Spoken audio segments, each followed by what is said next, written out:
BBC 97.3. Iain Lee's Good Evening. Good evening.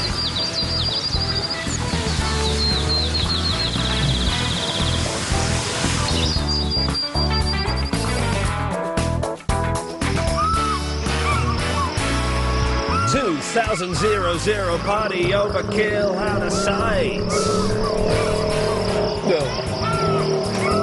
Yes. Ladies and gentlemen, is it Thursday or it's Thursday, isn't it? It feels like the weekend, but we know it's not. How confusing is that? Stop the music, Alex. Stop the music. Got some sad news. I'm going to do it, Chris. I'm going to say it on it. I don't care. I've got some very sad news. Today, I lost my mobile telephone. And so I'm in a very, very bad mood. I'm in one of them bad moods. Even this. Even the jungle sound effect is not cheering me up as I'd hoped it would do. I lost it or stole it, both. It was lost and it was stolen. I think the last time I remember seeing my mobile telephone, I think I either put it on the roof of my girlfriend's car, so it's partly Fandango's fault, or there were cars involved. And we were driving to see her gran, and about 5 minutes into it I thought, I've not got my phone on me, I don't know where it is. Went back to the flat, 'twas not there. Going through my bag, 'twas not there. She looked in the flat, 'twas not there. We phoned it, oh, it rang. It rang. We phoned it again, didn't ring, it's been switched off. Which makes me think someone picked it up and turned it off. It may have been run over, but I traced the route that we went. There was no smashed £250 month-old BlackBerry Pearl anywhere on the road. That's right, ladies and gentlemen, a month old, £250 out of my own pocket, BlackBerry Pearl, lost. More important than that, I've lost all my phone numbers. I've got some of them, I'll be honest. About half of them are on my old phone. So that's good, so I need to reactivate that. But the thing, I phoned up the excellent T-Mobile, who were excellent. And they said, well, OK, we'll zap the phone with like a phone thief ray or something. I don't know the... Wicked. Yeah, exactly. And we'll deactivate it. And I said, well, but they can take... And this is where I need your help, London. I said, but they can take it to one of those dodgy shops, can't they? And get it unlocked. No, not with what we've done to it. Now, is that true? She said as soon as they try and turn that phone on, it will shut down, it will never be opened. Is that true? Has it got a self-destruct thing on it? It does have a red button, but you have to be tricked into pushing the red button. Is that true that it can't be unlocked? I'll tell you why. It's not got rude pictures on there. They're not rude. But there are... Have I confessed this on the air? One of my hobbies is taking pictures of my girlfriend asleep. I know. I've never had a phone with a camera on it, right? So they're not pervy. They're not in any way sexual. They're just pictures of her asleep. Sometimes I put glasses on her face. Sometimes I get the cat to sit in an awkward position. All of that. So I'm worried that these will be accessed, along with all of my celebrity phone numbers I have on there: Dermot, Vernon, and Mackenzie. So can it be unlocked?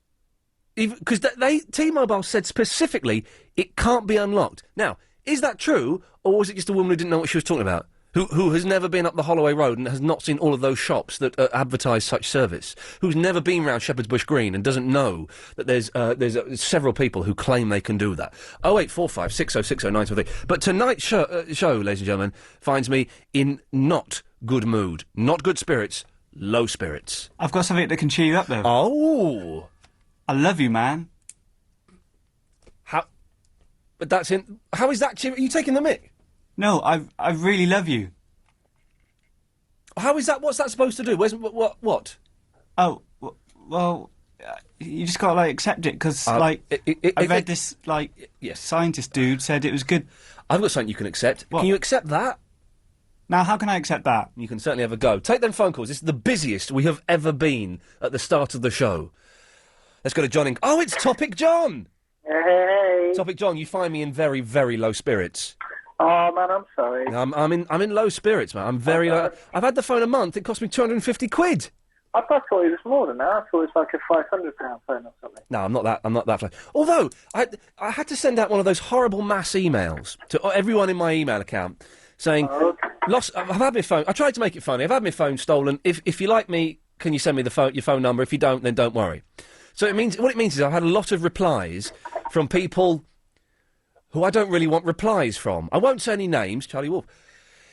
But I've also had an interesting one from my bank manager saying, I'm joking, Charlie Wolf is, no, I'm not. My bank manager saying, Ian, here's my phone number. By the way, because you have I have a private banking service, because I'm a rich idiot. He says, your phone is insured by us. Of course it is. But how can it be insured by my bank? Because he doesn't want you taking your business elsewhere because he can't help you with your phone thing with GT. So is he going to give me 250 nicker? Oh, probably. Well, I reckon so. Fantastic. Well, anyway, John, you've not called in to hear my sorrows. You've called in because you've got a topic for tonight's show. Well, hang on. Chris, did you get the bed and the thing done for John and his topic? Yeah, I did. Where is it? Hang on. Is it under John's topics? John's topic, Jonathan Harold Shipman. No, I've got on this side. Okay, well, play it. Hang on, we've had this made for you, Chris. This is John. Chris has got this made up by Nigel, our voiceover guy. Here we go. Okay. It's time for John's topic. That's you doing that. I can see you. There's a sheet of glass. I can see you doing that. You didn't get Nigel to do it, did you? No. Idiot. John, I'm sorry, mate. We've let you down. Tomorrow's show, I promise. Okay. What's tonight's topic? Can I talk about revenge? Oh, you certainly... You don't mean killing someone or shooting someone in the kneecaps, do you? Well, no. Oh, in that case, we can... I have a little sad story. Have you got some sad story music? I've got some very, very sad story music. Oh, Hang on a second. Here we go. You'll be shaking. No.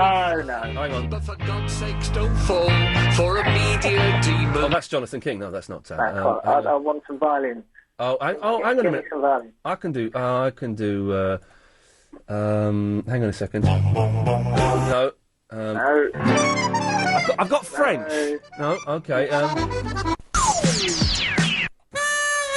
There we go.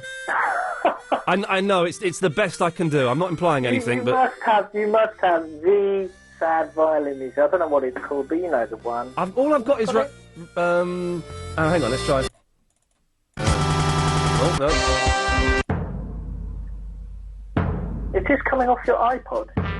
No, if I had the iPod plugged in, I could do it, but I haven't got the iPod plugged in. It's in my bag. Oh, hang on, wait a minute. We'll do it. I can do it. Hang on a second. We'll start the show properly in a minute. This is a feature that... Do you want me to fill? Yeah, if you could. Ladies and gentlemen, you're listening to LBC 97.3, the Ian Lee Show. Okay, I can't find the flipping iPod. Here we go. Here it is. Hang on a second. Right, here we go. Okay. Be with you in a second, Joe. Don't worry. Right. Okay, shall I keep filling? Hang on. What album will it be under? It'll be under artists. It will be... Okay, I know exactly where we're going. We're going to go to the Royal Philharmonic Orchestra. That's right. I've got orchestras on my iPod. I like listening to... tell them to shut up in the background.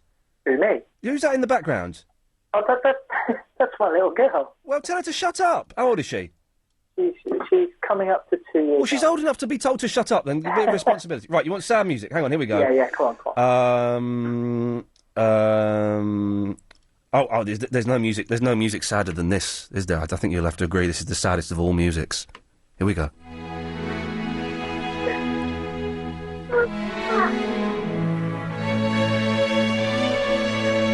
That'll do, I think. Okay. It'll have to do. We'll have to do. Get on with it. Yeah. You've only got a minute now.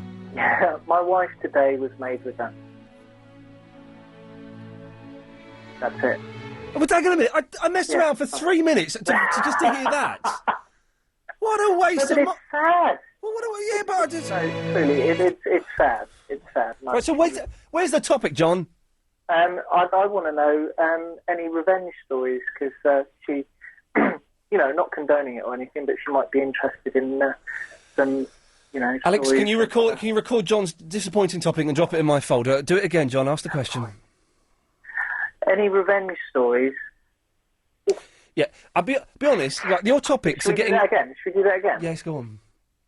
Revenge stories. Your topics are getting lazier and more local and more ill thought out by the day. Well, I do listen to Graham Torrington after I listen to you on some local... Who the hell is that? John, we'll speak to you at the end of the show. Good evening. Cheers. There we go. London, I can only apologise. Revenge stories, please. Why is he not listening to Clive Bull at 10 o'clock? Unbelievable. Alan Joyce. Hello. Karen Mercer after? No. it's begowing tonight. All right, mate, calm down. Jeez, don't get excited. Flipping heck. I'll try not to. Away you go. The North Circular has one lane blocked southbound between Redbridge Roundabout and Ilford Hill because of an accident and a diesel spill. The queues are back to Waterworks Corner. The roundabout at Ilford, which was closed earlier on, has now fully reopened, though. The North Circular also very slow westbound from the A10 to Bound Screen Road in New Southgate because of those ongoing repair works. And still looking busy around Trafalgar Square heading up towards Cambridge Circus where the traffic lights are not working properly. Lower Mortlake Road is solid heading out of town from Chalkers Corner to Richmond Circus. And the M20 has 2 lanes closed coastbound between 6 and 7. That's between Chatham and Maidstone, and that's because of an accident. Still lots of problems on the trains tonight. Midland Main Line are completely suspended for the rest of the evening because of strike action. Silverlink Metro are currently suspended between South Tottenham and Barking because of a line-side fire. There's also a reduced service running between South Tottenham and Gospel Oak. Southwest trains have up to 20-minute delays between Waterloo and Reading. Southern trains have 20-minute delays coming back into London between Gatwick Airport and East Croydon. And on the tubes, the delays on the Bakerloo, Metropolitan, Circle, Hammersmith and City and Piccadilly lines. LBC 97.3 travel. Your next update's in 15 minutes. Join Jenny Eclair with some quality guests. Michael Winner has walked in, and the temptation for me to go sit on his knee is almost overwhelming because Michael Winner looks exactly like my father. My father's actually got a slightly more hair, slightly wavier. More hair than me? Yes. He had the most extraordinary head of hair at one point, and at the moment he's got... You're not suggesting I'm bald, are you? You're no way bald, but you've got slightly less thick grey hair than my dad. I mean, it's still a fine head. I accept this. Who's going to be dropping in this week? Find out. Jenny Eclair. Saturday mornings at the later time from 11. LBC 97.3. Bob, Gordon, emergency. My email's down. I know it's Sunday evening. I don't need my IT Johnny to tell me that. What do you think I'm doing? I'm trying to send my chef a last-minute change for my menu. If your IT at work breaks down, you want it fixed there and then, whatever time of day it is. With an instant IT breakdown recovery service from BT, you get 24/7 support from one of our UK-based experts. So whatever size your business, you'll be back doing what you do best in no time. I don't care if you're having roast chicken with all the trimmings and the stuffing. If you don't sort it out, I'll personally stuff you. Bob. To find out more about 24/7 expert IT support from BT, visit bt.com/business. BT, bringing it all together. See website for details. If you're dreaming of an holiday in the Caribbean, son, make sure you listen next week. There's a trip to Jamaica to be won. Cheers, Levi. Listen to Paul Ross, weekday afternoons from 4, all next week. Guess what Levi Roots and Jimmy Adams are describing, and you could win a holiday to the Sunset Jamaica Grand Resort, including a bike and snorkel excursion. To find out more, log on to lbc.co.uk. Jamaica. Once you go, you know. With LBC 97.3. LBC 97.3. Iain Lee's. Yeah, it's legal there. Seriously, it's legal there. Please buy it.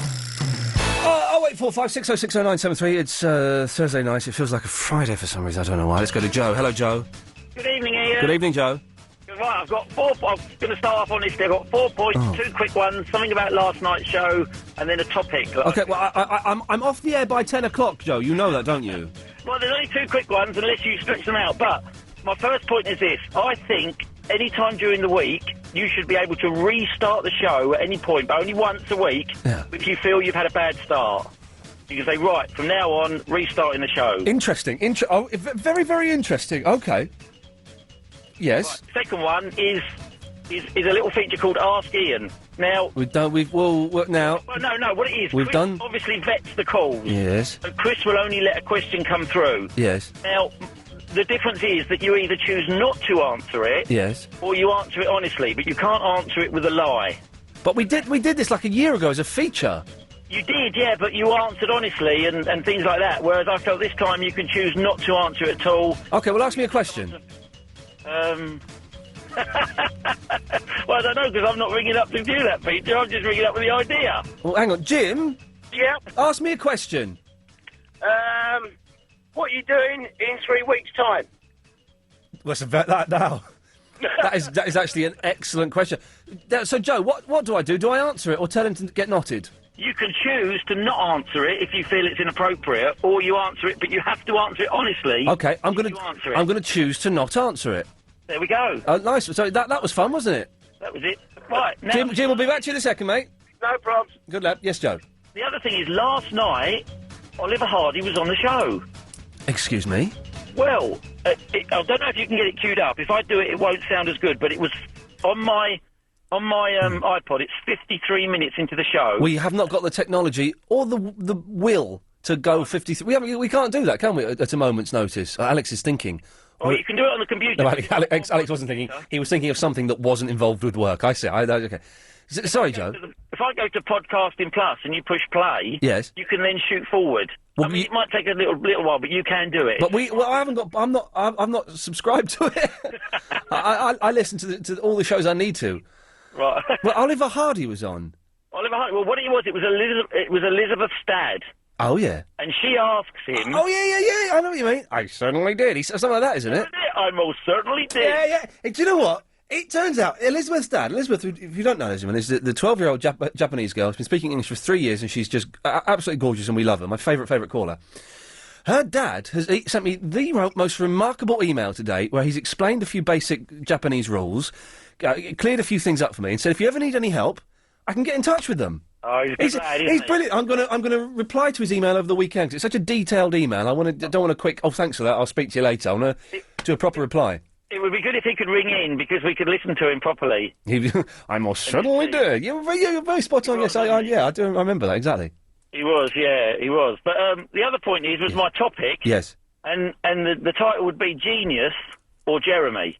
Genius or Jeremy? Carry on. It comes about because I don't know whether my boy, 7 years old, is a genius or whether he's fit for the Jeremy Kyle show. Oh, okay. I like it. I like this. Yeah, Genius or Jeremy? Go on. What he was at work. Can I just say, by the way, the Jeremy Kyle show this morning? It was like watching the Beatles recording Sgt. Pepper. It was a work of art. It was easily the best Jeremy Kyle show I have ever seen. Chris and I were texting back and forth like fury. It was brilliant. I do like to watch it when I'm in and I can. It was a great one. Try.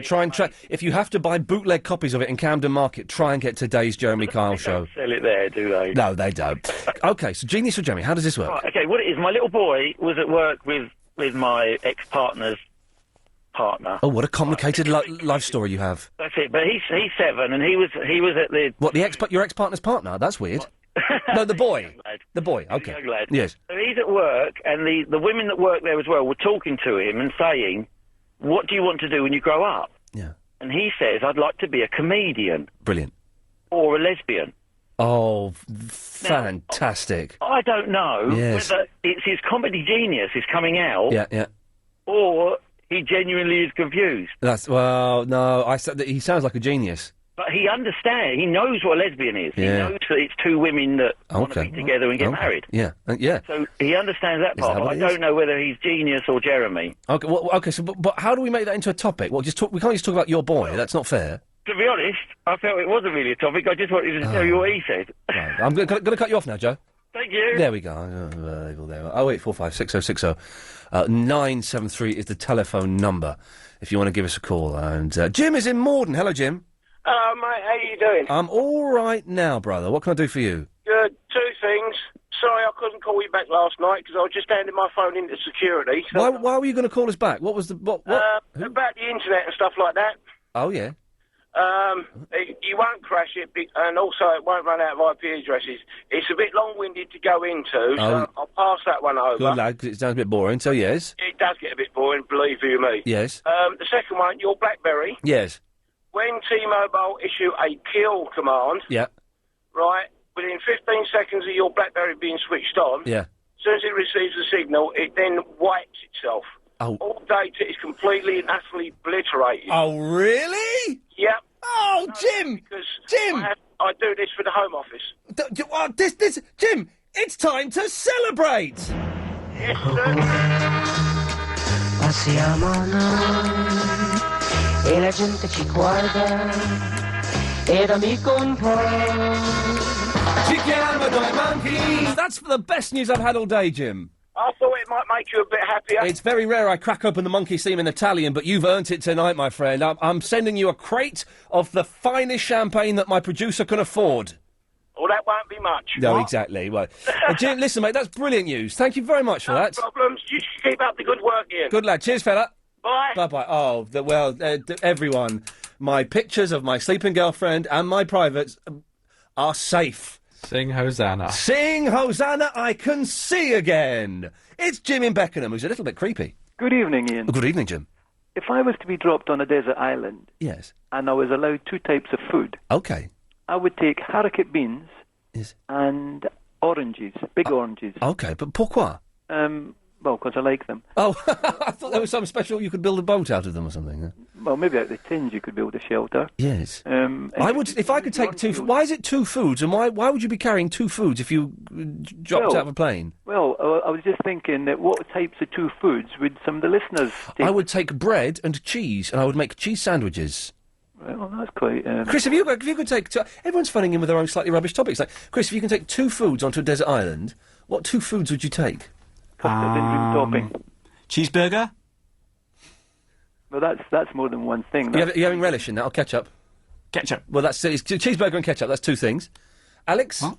Fish and chips? Genius, there we go. Well, that's great, Jim, thanks for that. Yeah. I don't quite know what... Everyone's phoning in with their own rubbish. Well, it's a goer.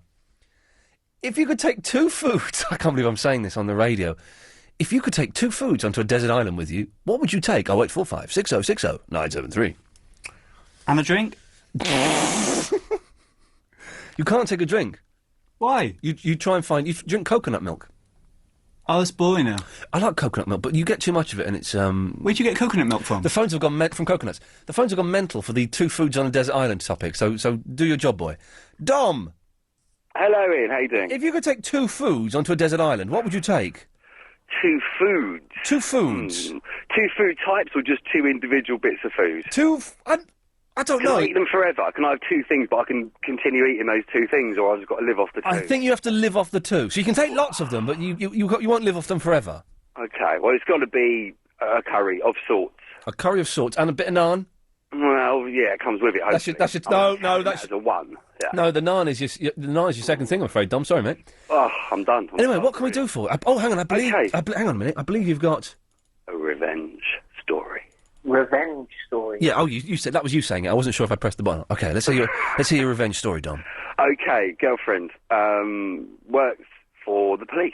Oh, yeah. As an admin, not as an official roser. So she doesn't have the uniform, then? No, oh, that's a shame, they're all, they're very busy and what they do. And yeah, they do. So, it's all a bit official, and she's not really like that. She's a bit random, really. Yeah. But she was in there, supposed to do an admin, setting up meetings, doing the laptop things, and she just couldn't be asked, couldn't be bothered with it at all. Fair play. So eventually, absolutely, I didn't worry about it, really. And so she got sacked. Things happen. So we were going away on holiday. She's a little bit upset by it, but she's got a little niggle with the police still. Yeah. So we're walking down the road. Obviously, we've been drinking tequila all day, away and stuff. So walking along, and there's a police car, obviously, driving down the road. Yeah. So she decides to get her middle finger out and bird the guy. She flipped the bird at the police officer. Oh, mate, it was just disturbing. Dom, stay there. We'll find out exactly what happened to his potty-fingered girlfriend of his, who sounds a right sort, after the latest LBC 97.3 news. This is LBC 97.3. Raising Sand, the highly anticipated collaboration between Robert Plant and Alison Krauss.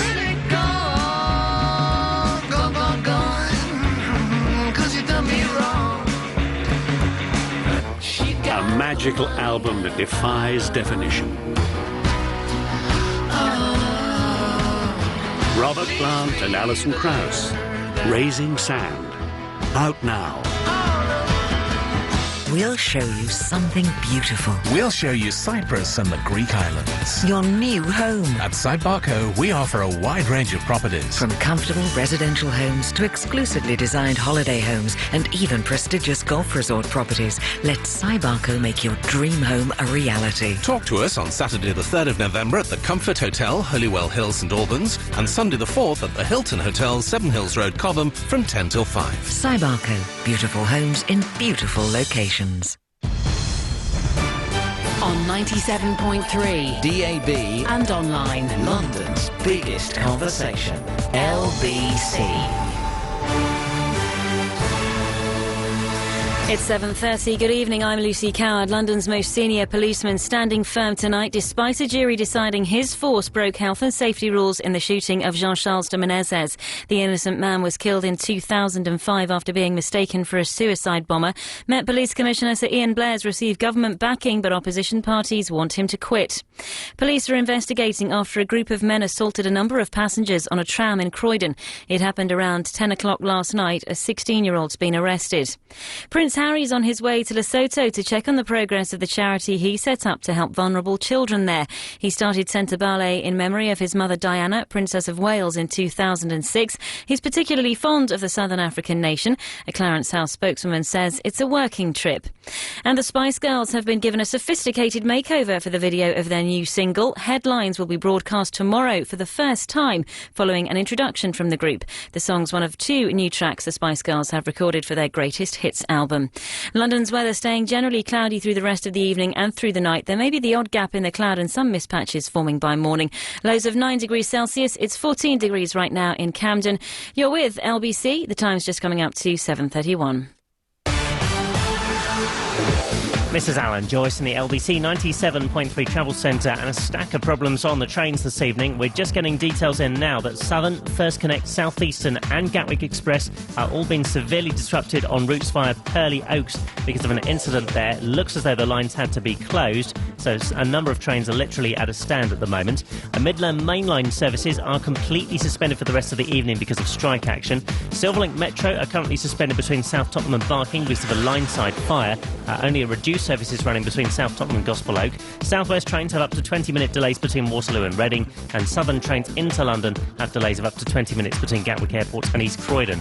On the tubes, delays on the Bakerloo, Metropolitan, Circle, Hammersmith and City and Piccadilly lines. And on the roads, we're just hearing that the Barking flyover has been closed northbound on the North Circular with a crash, causing delays back to Beckton. Southbound still very slow from Waterworks Corner down to Ilford, following a couple of accidents there earlier on. And still queuing up westbound from the A10 to Bounds Green Road in New Southgate because of repair works, and Lower Mortlake Road is solid heading out of town from Chalkers Corner through to Richmond Circus. LBC 97.3 Travel. Your next update's in 15 minutes. I want my DFS sofa before Christmas, and I want that guaranteed. I want 4 years free credit, and the first year payment free. And I'll tell you what would be nice. If I only paid half price, then if I want, I could get 2. Oh, baby, all I want for Christmas is you. Not only is every sofa in the winter collection at DFS half price, but many are guaranteed to be in your home for Christmas. Think sofa for Christmas. Think DFS. See local and national press for details of your nearest store, or visit dfs.co.uk. Typical 0% APR, credit subject to acceptance. LBC 97.3. Iain Lee's Good Evening. 0845 6060 973. It's been talking proctology there to my producer. I love you. Will you stop doing that? Especially after the conversation we've just had. Go on, tell me you love me. No, I don't. Alex, I love you. Ugh. Can you stop it, mate? No, I love you guys. You love what? Dom, how does your story end? What all of us? No, all guys. Yeah, I really don't want to. I don't want to pursue that. Yeah, I don't want to pursue his line of thought there. Sorry. Yeah, so your girlfriend, she was worked for the police. Yeah. Got the sack. Yeah, stuck her finger up at the police, which we don't condone or recommend at all. It's very, very naughty. Don't condone it. Poor bit of behaviour around. Yep. But anyway, they can do you for that. Well, I know exactly. That's where we're going. That's where we're going with this, unfortunately. So it was a kind of revenge on her part. Yeah. So, I'm getting one back on them. Well done. So, that'll learn them. Quite. And then all of a sudden it's whoa, and they've got out the car. It's like having that guy from Police Academy on the line. It's big, isn't it? Yeah.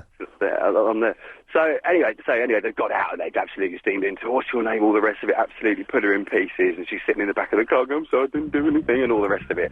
So they've sort of calmed down a little bit. But it's a bad story. You should not take revenge on the police. It's a bad thing. Hang on, that's the end of it?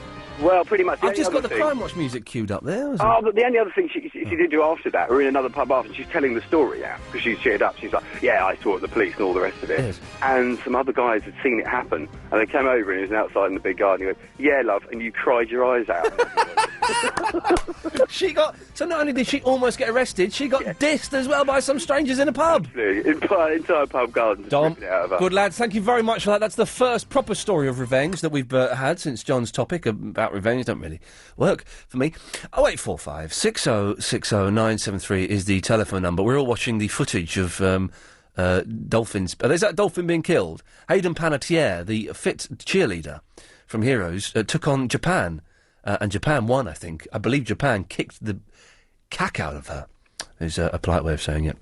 Took her down to Chinatown. Do they have Chinatown in Japan? Yeah, they must do. Dion! Hello, Ian. Hello, Dion. You're sounding spunky. Yeah, I've been into work today. Oh, yeah. But it's been a quiet day. I've got no one to look after. It's just getting just a briefing on my trip in November. You going tripping in November? Yeah, I'm going to Toronto. Toronto? Yeah, in Canada? Albania. In Canada? Albania. Canada? No. Toronto? Toronto. Oh, Toronto. Toronto de Bourgeois. Yeah, and I found out Norman Wisdom's the honorary mayor there. He is the honorary mayor there. Yes, they absolutely love him down there, over there, across there. I'm doing a bit of research on the computer today. Yeah, oh yeah. He's part of the national football team as well. I like computers. I really do like computers, Dion. I love them. I love them. You can find out a lot of stuff. You can certainly can. When we go to a country, we do... Research? We do check up. Check it up. Yeah. Yeah. And your Raspberry? Blackberry. Blackberry. Don't T-Mobile have a backup on their servers of all your information? No. They don't? No, they don't. It's not. They're not the government. They're just a phone network who have handled the situation excellently, I have to say. Excellent. And if they've zapped my phone with a death ray, you can't say fairer than that, mate, can you? Yeah. This time I'm going with the lady... He's off on a different partner. Oh, a lady partner? Yeah, we're going. I'm getting my hair cut nicely. You're always... This is one thing I've learned about lady partners. Always get your hair cut nicely for them. Yeah. Then they're more inclined to put out. Yeah. I met her today for the first time. What does that mean? Well, I'd like to know where I'm going with. Oh, are you spying again, Dion? I thought you'd retired. Well, I'm not supposed to be. So, are you doing a secret spying mission? Well, they're a funny country.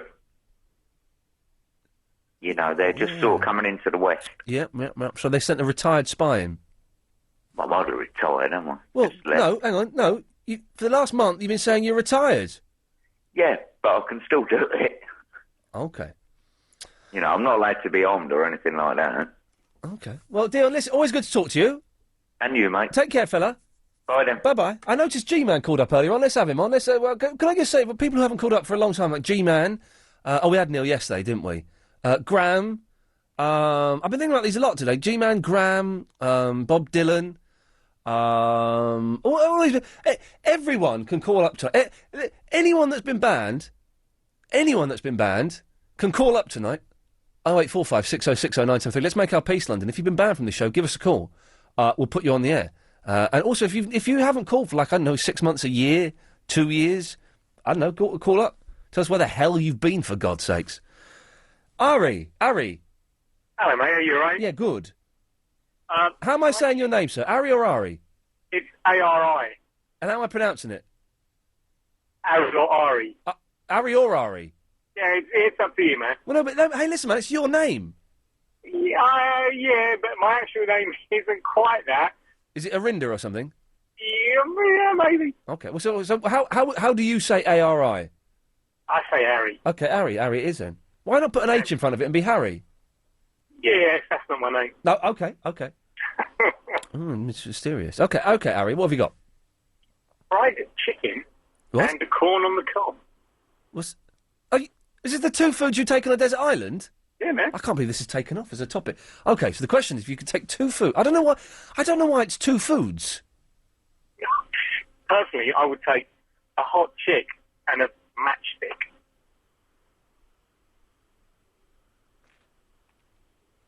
Do I want to pursue this any further? You know what's going on. No, I don't. But let's go back to the other one. So you want Kentucky. You want KFC. I want KFC. Okay, so you're going to go for the KFC corn on the cobs. Delicious, but so tiny. Yeah, I wouldn't. Yeah, no, I'd go for the KFC, as in the chicken, and I'd make my own corn on the cob, I think. Okay, well, you can't have a bargain bucket as one meal. That's. Well, Harry, listen, thank you for that. I think. Also, when are you doing your showing off thing? Oh, so we do it on Fridays. So we'll do it tomorrow. You can't show off tonight. I'm afraid, Harry. No, I'm desperate to, but no, them's the rules. If you want to show off, tomorrow is the night. It's our Friday night show off. And that's the way it works. 'Cause it's like that. And that's the way it is. I said it's like that. And that's the way it is. Fat Steve. Hey. Hey, man, I was just singing a little bit of a song. Who is that? Who is it? 'Cause it's like that. G-Man, who sang that? 'Cause it's like that. Iain, G-Man's gone. Was it Asif? Yeah, it's Asif. How you doing, Asif? I'm doing good. Who sang this song? 'Cause it's like that, and that's the way it is. Oh, that was Run DMC doing about this. It was Run DMC, Fat Steve. Oh, okay. So, Asif, I'll come back to you in a minute. Okay. Yeah, good lad.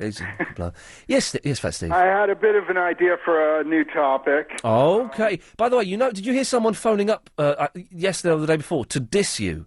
No. Someone dissed you, Steve. Sad that I missed that. And I'll be honest, I came down on their side. Your invention for a thing where you can set the heat of the water on your shower. A guy phoned up and said, "Well, that exists. It's the dial that you turn. Just don't move it."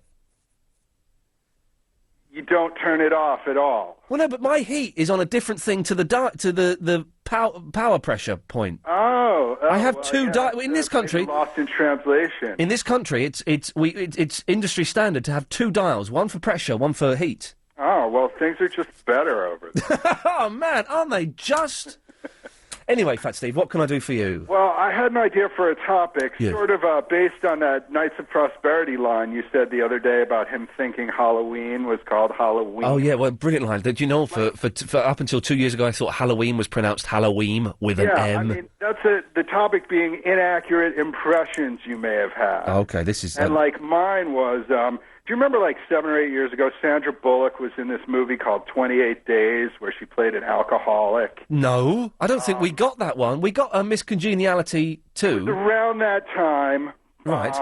And it was a big budget movie, but it was really terrible. It was a flop. I'd love to see her playing a drunk. Anyway, when the movie 28 Days Later came out, I saw the title and just assumed it was the sequel. Oh. And didn't even bother with it. For till a year later, that I found out that it was, Do you know I was playing on Xbox Live a couple of weeks ago, just a few days after I'd seen 28 Weeks Later, and I was speaking to an American, a guy from Chicago, and he said, "Oh, you're from England. Have you seen the movie 28 Weeks Later?" I said, "Oh, I just saw it 2 days ago." He said, "Oh, so was that really London?" I said, "Yeah, it was really London, and it's a really sad story because I lost my grandparents in that." He said, "What do you mean?" I said, when everybody, got infected again, the second time I lost my grandparents died. And he bought into it. I managed to convince him it was based on a true story. For God's sakes. Anyway, okay, so inaccurate impressions you may have had. Steve, can I ask you a question? Yeah. You're about the 8th person we've had tonight calling in with their own topic. Is there something wrong with my topics? Well, I think the first topic that was thrown out by the topic guy sort of set the tone. You mean revenge topic? Yes, but are my topics okay? Am I losing my touch a little bit? You can be honest with me, Fat Steve.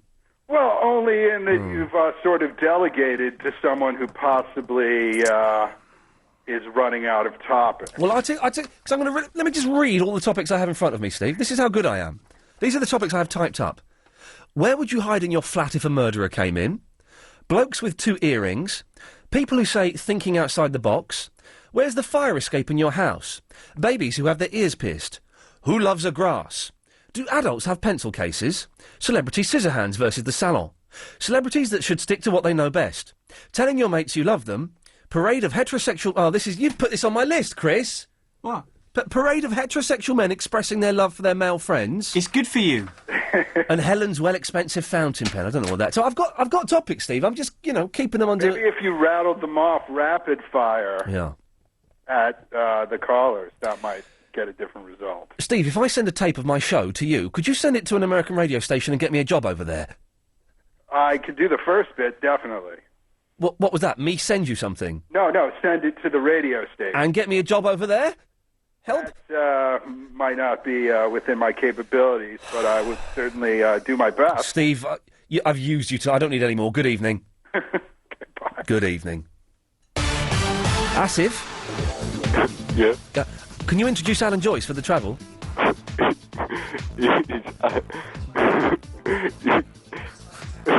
Yeah. Alan Joyce. In it. Thanks, Asif. Thanks. If you're heading onto the trains, big problems on Southern, First Connect, Southeastern and Gatwick Express services. They're being severely disrupted via Purley-Oaks because of an incident. Any trains going via East Croydon are effectively at a stand at the moment. We'll try and bring more details on that one during the course of the evening. Midland Main Line are now suspended for the rest of the evening because of strike action. Don't forget, strike action also affecting Silverlink trains tomorrow, much as they did last Friday. Silverlink Metro are currently still suspended between South Tottenham and Barking because of a line-side fire at Wanstead Park, and South West trains have delays of up to 20 minutes between Waterloo and Reading after a breakdown on the level crossing earlier on. Now, on the tubes, there are delays on the Bakerloo, Metropolitan, Circle, Hammersmith and City and Piccadilly lines. And now for the roads, the Barking flyover has just been closed northbound on the North Circular with an accident, so big delays back to Beckton. Big queues going westbound from Clockhouse through to Bounds Green Road in New Southgate because of repairs there. Now 2 lanes blocked on the M1 northbound between 10 and 11, that's Luton to Dunstable, and 2 lanes blocked on the M20 coastbound between 6 and 7, that's Chatham to Maidstone because of a crash. All in all, even busier now than it was in the rush hour, really. LBC 97.3 travel. Your next update's in half an hour. This is LBC 97.3. A full head of hair is part of what makes a man feel like a man, know what I mean? So when it starts to disappear, you can end up losing your mojo and feeling a little bit, oh dear. But Regain is clinically proven to help stop hair loss in 8 out of 10 cases. Visit regain.co.uk or your local pharmacy for a product that can help you rediscover your shamalama ding-dong. Regain, hair for life. Regain for men contains minoxidil for hereditary hair loss, requires continuous use. Always read the label. From the best hotels to the best companies around. Whatever you think is the best, you'll find it in the finer things in life with James Max and Continental Airlines, who invite you to discover a better way to New York. It's your weekly catch-up of everything that's best, from the best customer service to the best events in town. Listen to James Max, Saturday afternoons from 5, for the finer things in life with Continental Airlines and LBC 97.3. Iain Lee's Good Evening. Asif!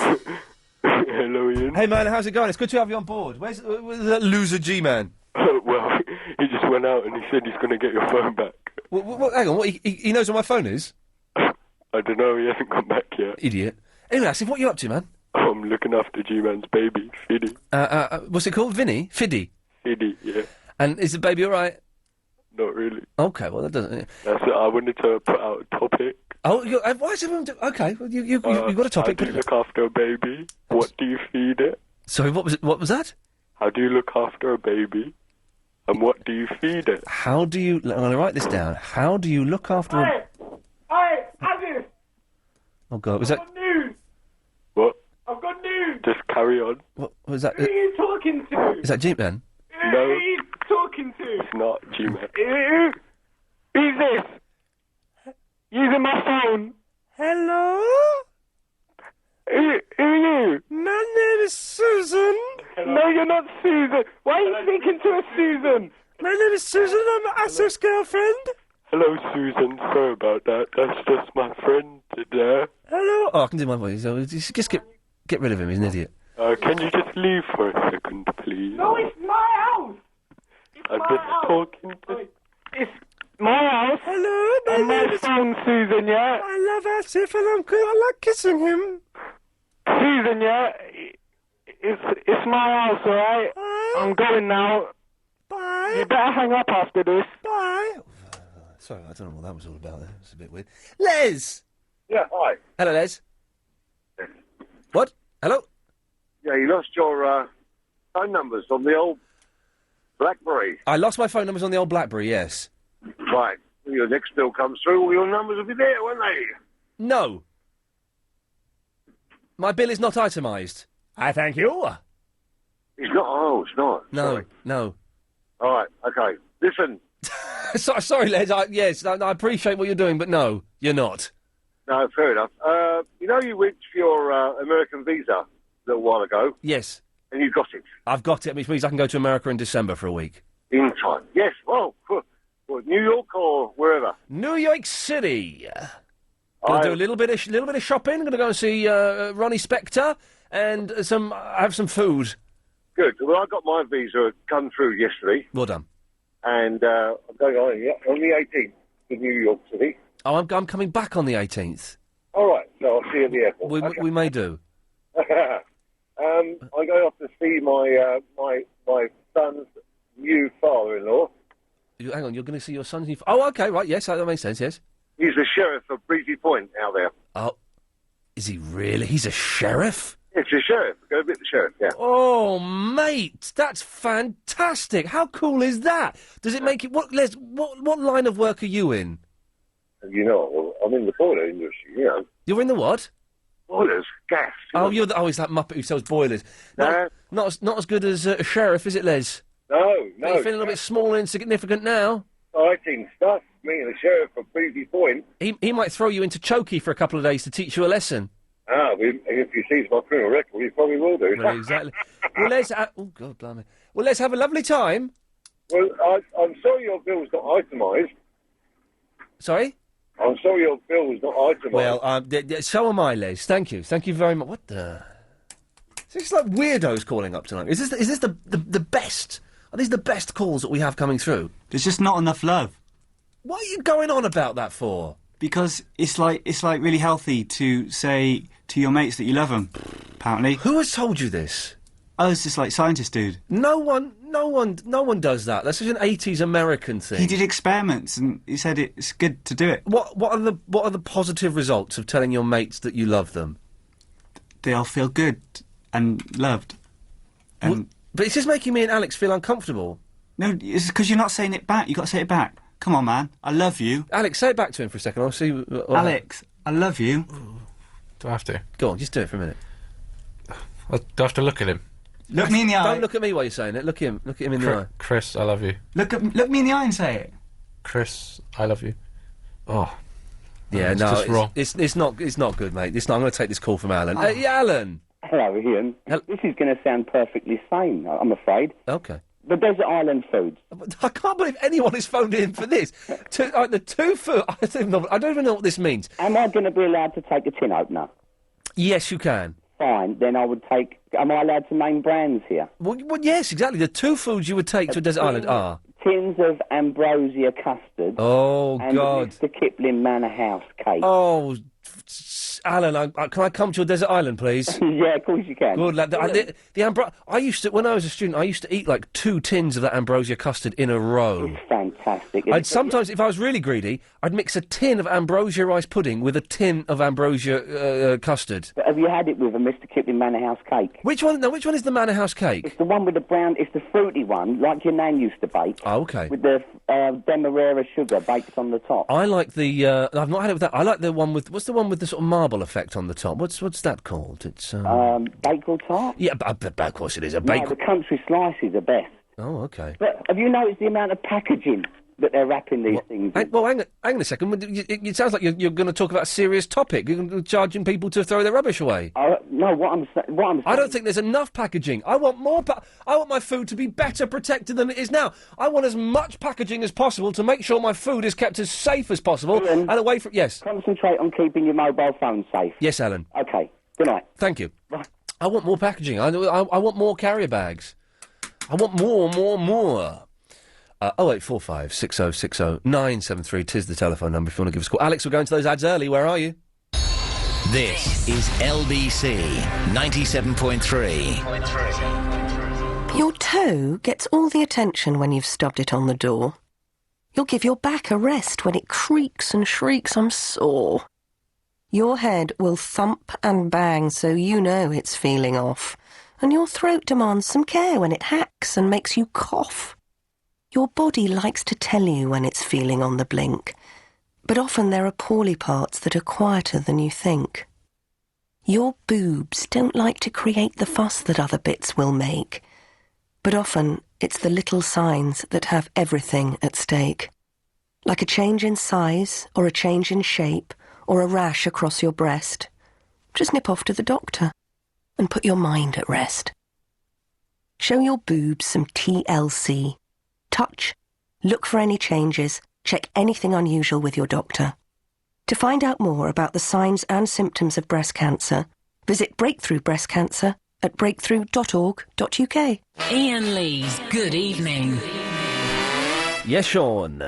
Oh, hello. Hello, Sean. Hello. Hello, Sean. Was that you I was talking to before as well? When? I don't know. I was speaking to somebody Who? when I got put through. Well, you speaking to Chris, probably. Oh, Chris. Anyway, last week someone called you up and was adamant that Valerie was sung by the Coops. We did have the right answer afterwards. No! Yeah, I can't remember what it is, so go on. I had to go training, so sorry. It's all my fault. Yeah. Well, remind me what the right answer is. The Zootons. The Zootons. There we. I It's need easy. said the Futons then. The Futons, ladies and gentlemen. Zooton. The Zooton. Well, Sean, you're a week late. Okay, sorry. Bye. Bye. Yeah. The Futons, ladies and gentlemen. The Futons. They're a French band.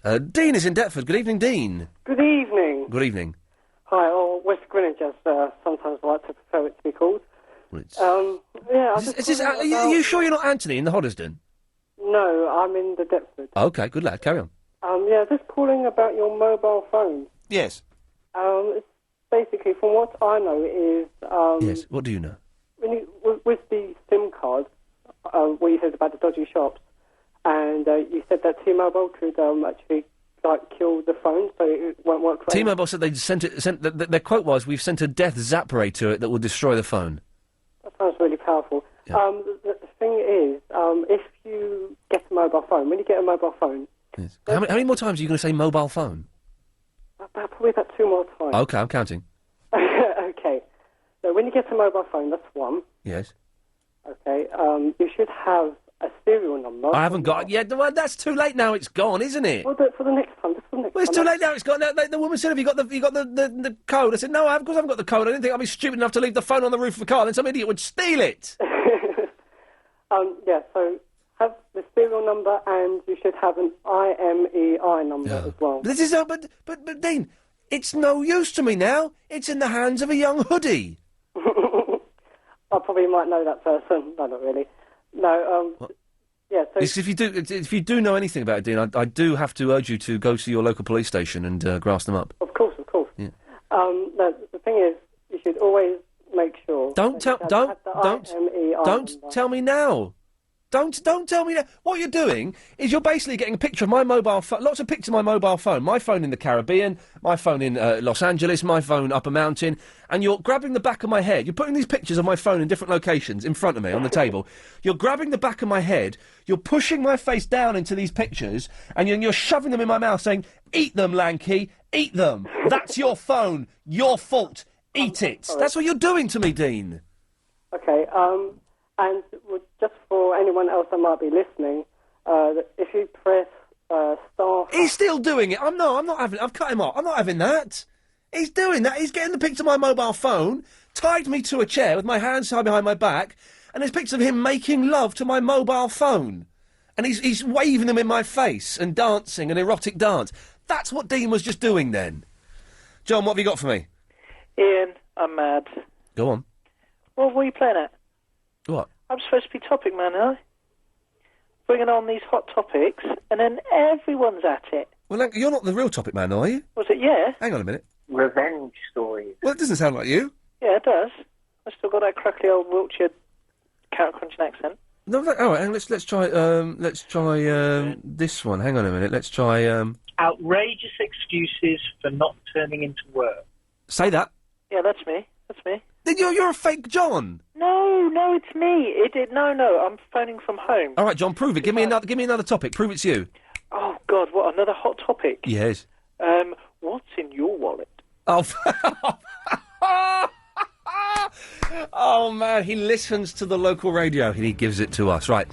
0845 6060. It's 973 is the phone number if you want to give us a call. More of your calls after the latest LBC 97.3 News. On 97.3 DAB and online. London's biggest conversation. LBC. At 8, the Met Commissioner won't resign over the de Menezes shooting. Heather Mills moves her offensive stateside. And why the truth is going to be back out there for a new series. It's 8 o'clock. I'm Holly Holland. London's most senior policeman is standing firm despite calls for his resignation from the Lib Dems and the Tories.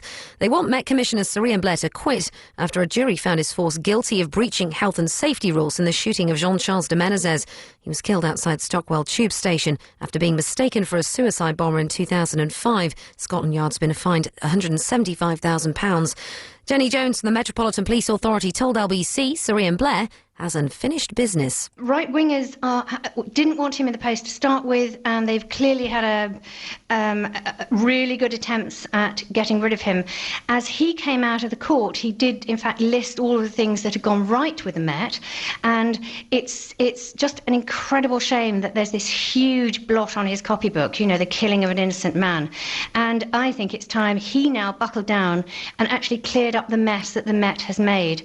An investigation's underway after a group of men assaulted several passengers on a tram in Croydon. Police say it happened at around 10 o'clock last night between the West Croydon and Lebanon Road stops at a particularly busy time.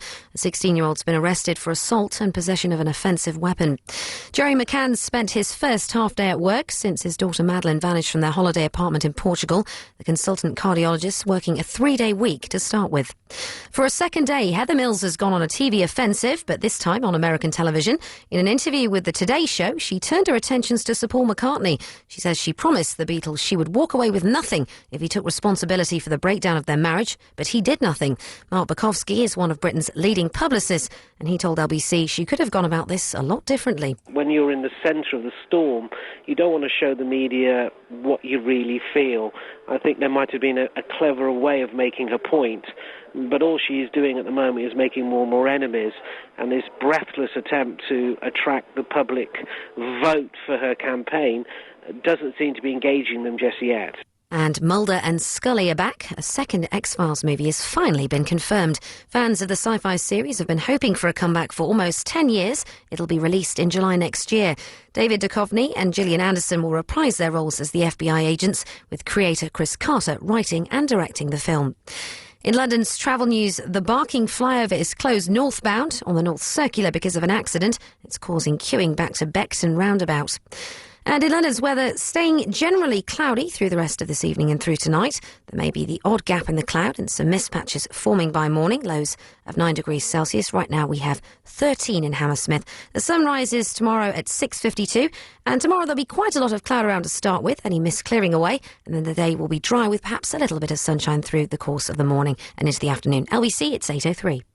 LBC 97.3. Are you disappointed with your endowment policy? Have you received a letter saying your endowment may not pay off your mortgage? If so, and you're thinking of surrendering your policy back to the life company, make sure you call AAP first to see how much more it could be worth. David Taylor from Oxford sold his policy through AAP and used the money to pay off his mortgage. I'd asked my life company how much I could get for my policy. They told me £16,000. I called AAP and I got nearly £2,000 more. It was simple and quick, and AAP handled everything without any charge. David is one of thousands who've sold their endowment policies through the UK's largest buyer. Call AAP now on 0845 073 1960. That's 0845 073 1960. LBC 97.3. Iain Lee's Good Evening. Good evening.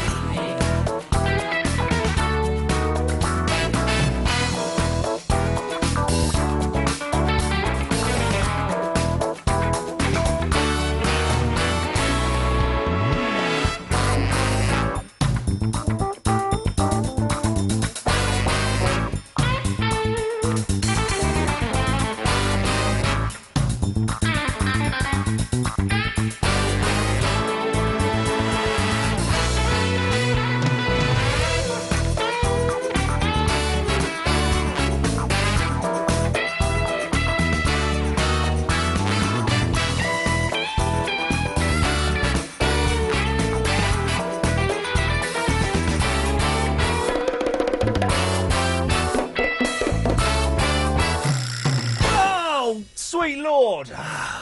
I'm not very well, but I can't tell you what my problem is. Because it's downstairs. 08456... I've booked a doctor's appointment, don't worry. I mean, I'm not going to die or anything, it's just, sore.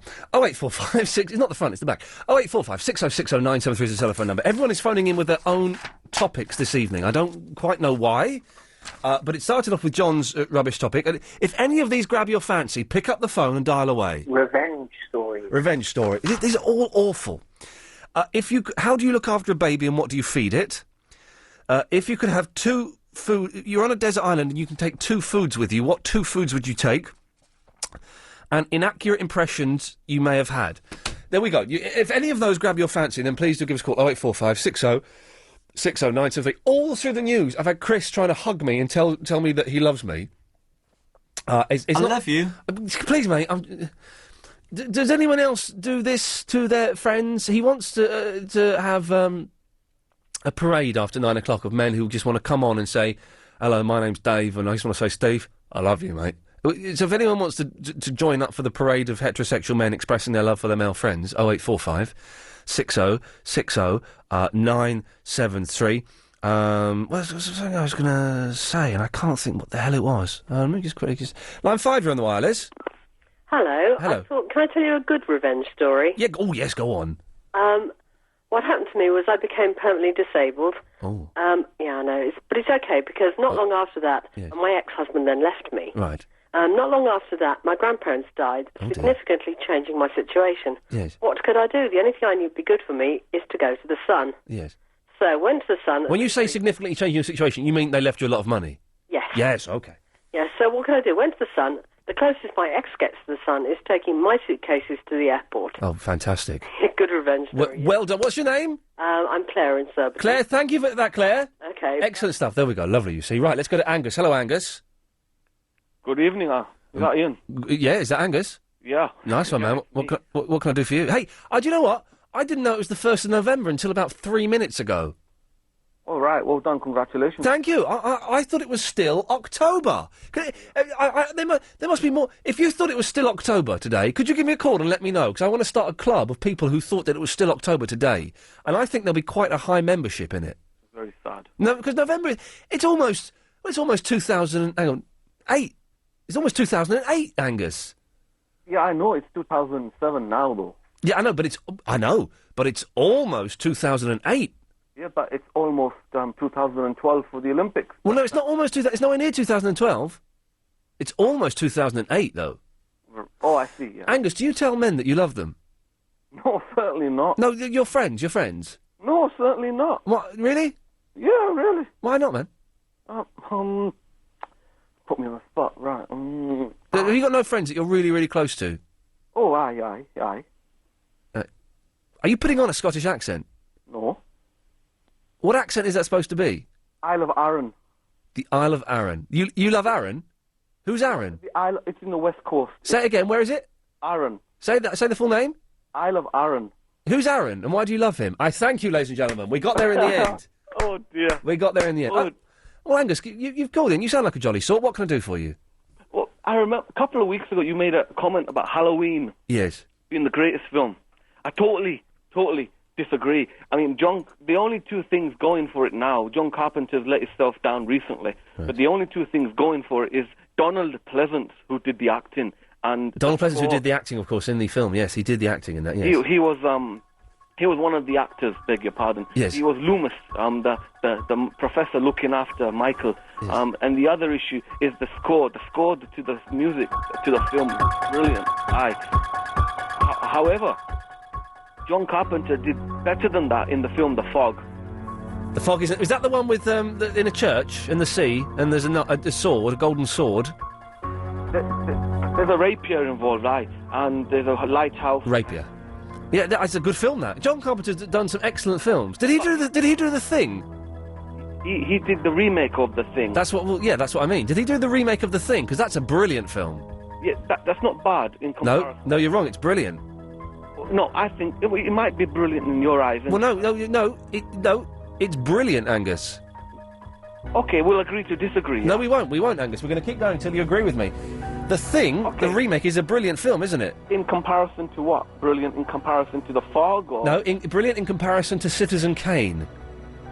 oh, Orson? No, I've not seen that. But okay, can we come? Rosebud is a sledge, by the way. Sorry. Carry on. If we can come back to The Thing, what I was trying to... He's done a few dodgy films. Of course he has. In the 10 years recent. Yes. He did a remake of do you remember the film with the creepy kids in black and white with blonde hair? No.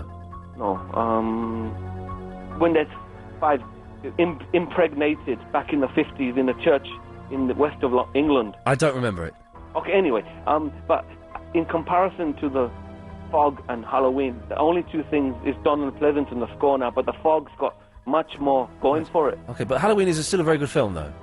Well, I watched it last night on BBC One at 11:30, and I had decided I was going to give you a call today to make my point that it's not what it used to be. You keep watching it. If you keep watching The Fog, I don't think you get as bored of that in comparison. Halloween is very slow. Yes, you're right.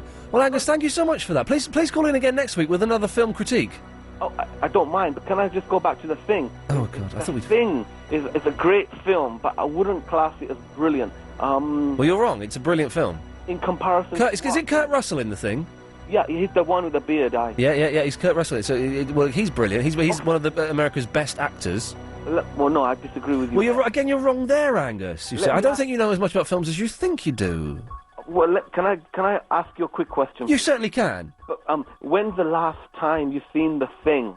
When did you last view it? It was about 2.5 years ago. Right. You view it now and consider me when I'm talking. I will not be thinking of you while I watch movies, Angus. I don't mean it like that. I will not be thinking of you while I watch movies or while I'm in bed. Yeah, but okay, fair enough. Maybe when I'm in the bath, but not when I'm in bed. No. No. What I mean is that if you compare, other like Christine.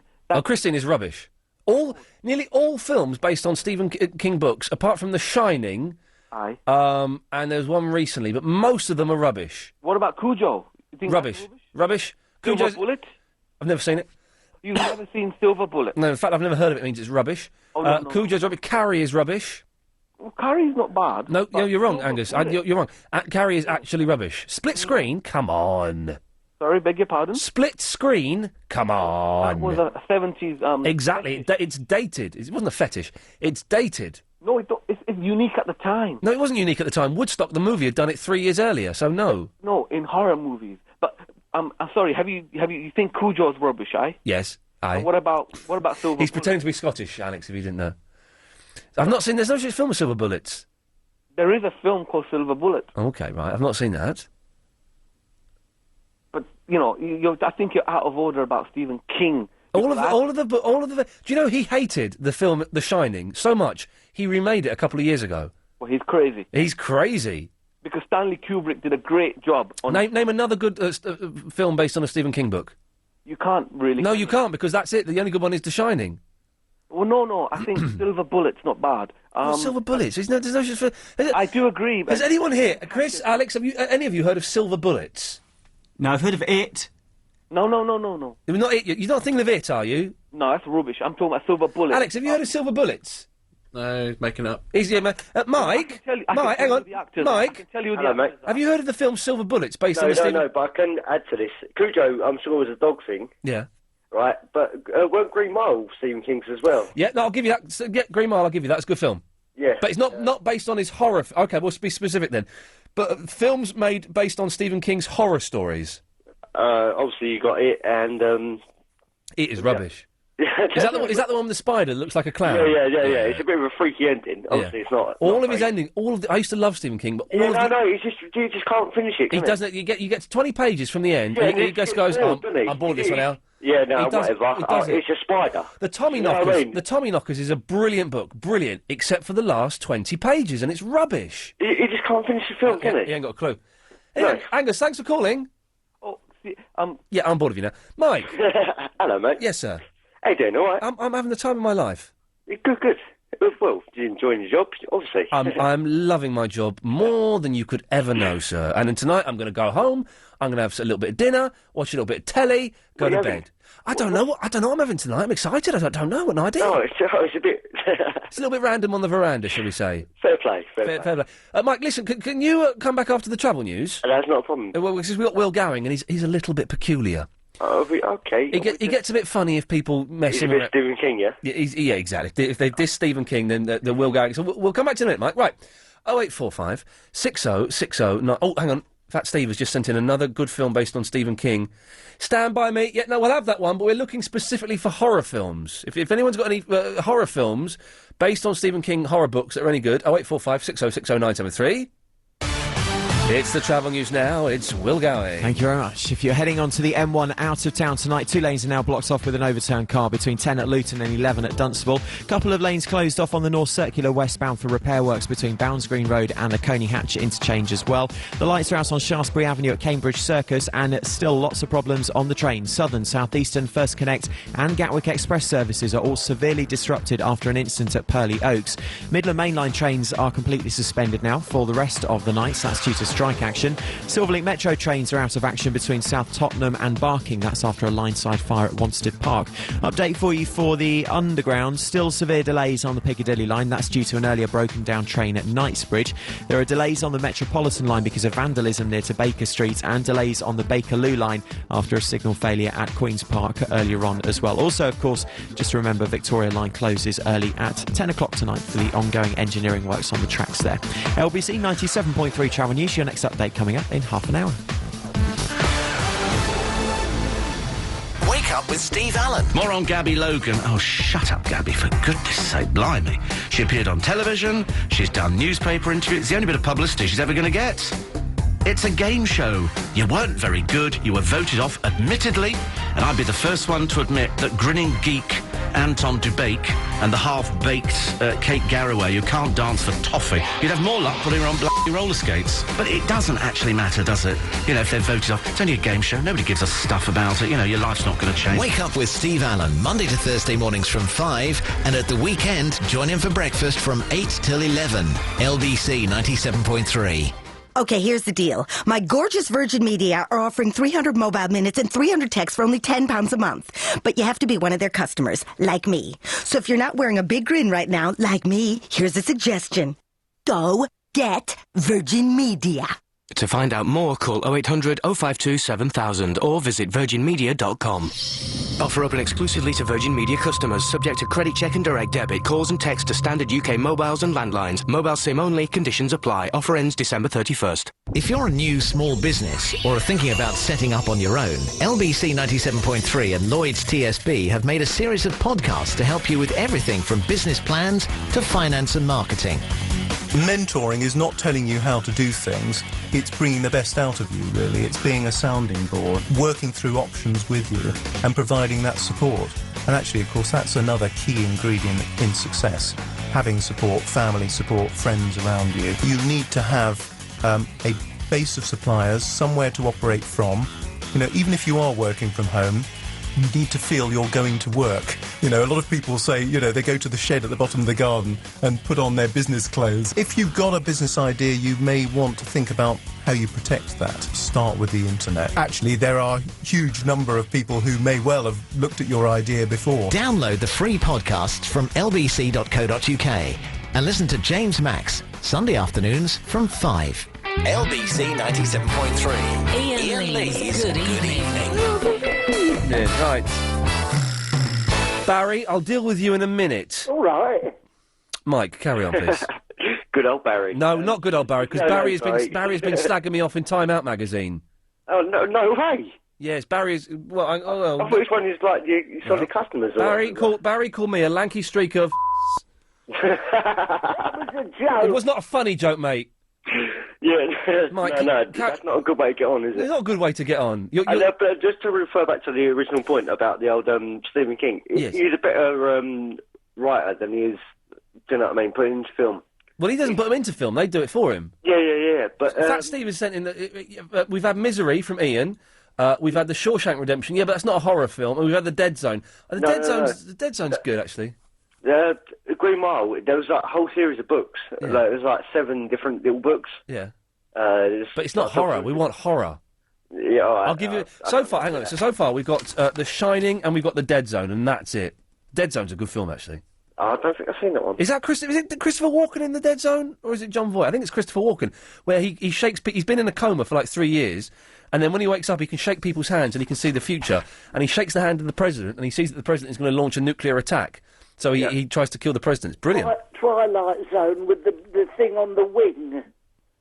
Yeah, see, I encouraged this man last time, but I'm not too keen on him at the moment. Don't encourage him now. What do you mean you encourage me? What are you talking about? I put a salute to you, sir. I think you put a good... Time Out magazine, he swore about me. I was asked to write... This week's Time Out magazine, everyone go out and buy it, and read it, what he reads in the comedy section, what he calls me. I was asked... And think, see if that's fair. Oh, yeah. Right, you treat him like a proper priority guest. Yeah. And he just mugs you off. He totally mugged me off. He totally buoyed me. That? I didn't You know what I mean? off. You mugged me off. Don't be nasty to me. Look, look. Hey, you stop being mean to my granddad. Well, now he's that's a... Who is this, please? Kirsty. Well, Kirsty, your granddad is a very, very naughty man. He's a bit of a nutter.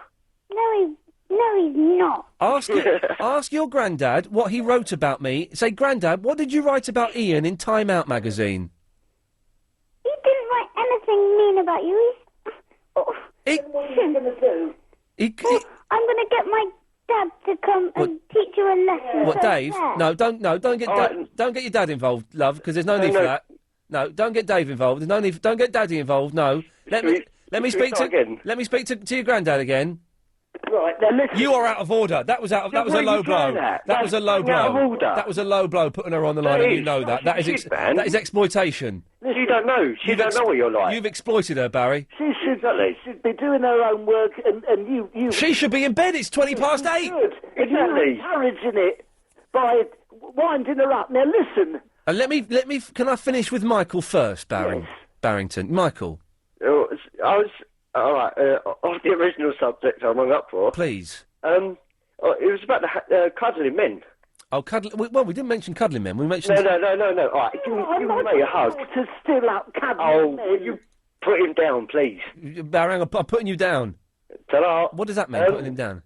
Just turn him down. Oh, no. You've got the powers. All right, carry on, Michael, please. Right, I'm 6'1". Yes. I'm 14 odd stone, and I'm quite a big fella. So you're a fat bloke? No. I'm a well-toned bloke. You're a well-toned bloke, yes. Apparently, well. Sounds very nice. The girls tell me. Yes. All right, I'm lying. No, but what? I've got no shame in hugging my mates and telling them I love them. It's not a bad thing. Oh. Chris is on the right track there. But he's doing it a little bit too much, and he's a little bit in your face. No. But you got to understand. You're one of my mates. No, see, you got to understand. It's after a few beers that you do it. You understand? Oh, no, after beers you do it. Yeah, no. You can't do it normally. I'm not being funny. You can't just turn up to your mate and go, "Hello, mate," shake his hand, and then walk away. What are you Can saying? you hear me? Yes, Grandad. Go to bed, Michael. I want to speak. Yeah. Ta-ra, mate. Yeah, as I say, you totally dissed Barry, man. Wicked. Yeah, so, do you know what I mean? It's a beer thing. You must have done it. You have a few bevies, have a bit of a gig with your mate, and then, like, do you know what I mean? I don't drink anymore. I probably did it in the old days, yeah. Yeah, all right, in the old days, when you was a student. Mike, have you ever snogged a bloke? No. Not even once? No. I have. Dude. I have. Chris, you must have been really drunk and snogged a bloke. No, but I have been snogged by a bloke. Well, that's the same thing. It's not. Who did you snog? I snogged my mate Simon. I'm going to his wedding in a week. my mate Paddy snogged me. Alex, who did you snog, bloke-wise? There's no shame in it. I snogged someone that looked like a bloke. But it was a woman. Barry, you must have snogged a bloke in your day. Go to bed, Kirsty. This is not for your ears. Go to bed, darling. Go to bed. Well, Michael, listen, I'm going to move on. Thank you very much for that. All right, mate. Yeah. Cheers, mate. Again, 2 windows. Yeah, good luck. Well, I don't know what he's on about there. I think he's been drinking there. Right, Barry, let's sort this out. Time Out magazine, the comedy section. Oh, there's Barry in there. He's doing the show in Watford. Brilliant. I'm a big supporter of that. I read it, and you're really offensive about me. Explain yourself and apologise, please. I was asked to do an article for Time Out comedy section about you, because I'm doing a show a week on Friday at Watford Palace Theatre. You only mention me twice, and the 2 times you do, it's rude. It was a joke. lighten up. There's an excellent... and by sullying that page, you've ruined an excellent article on one of Britain's best stand-up comedians, Ross Noble. Is it Ross or Russ? Ross Noble. Ross. Well, my bit was very humorous, and I thought you'd take it in good sport.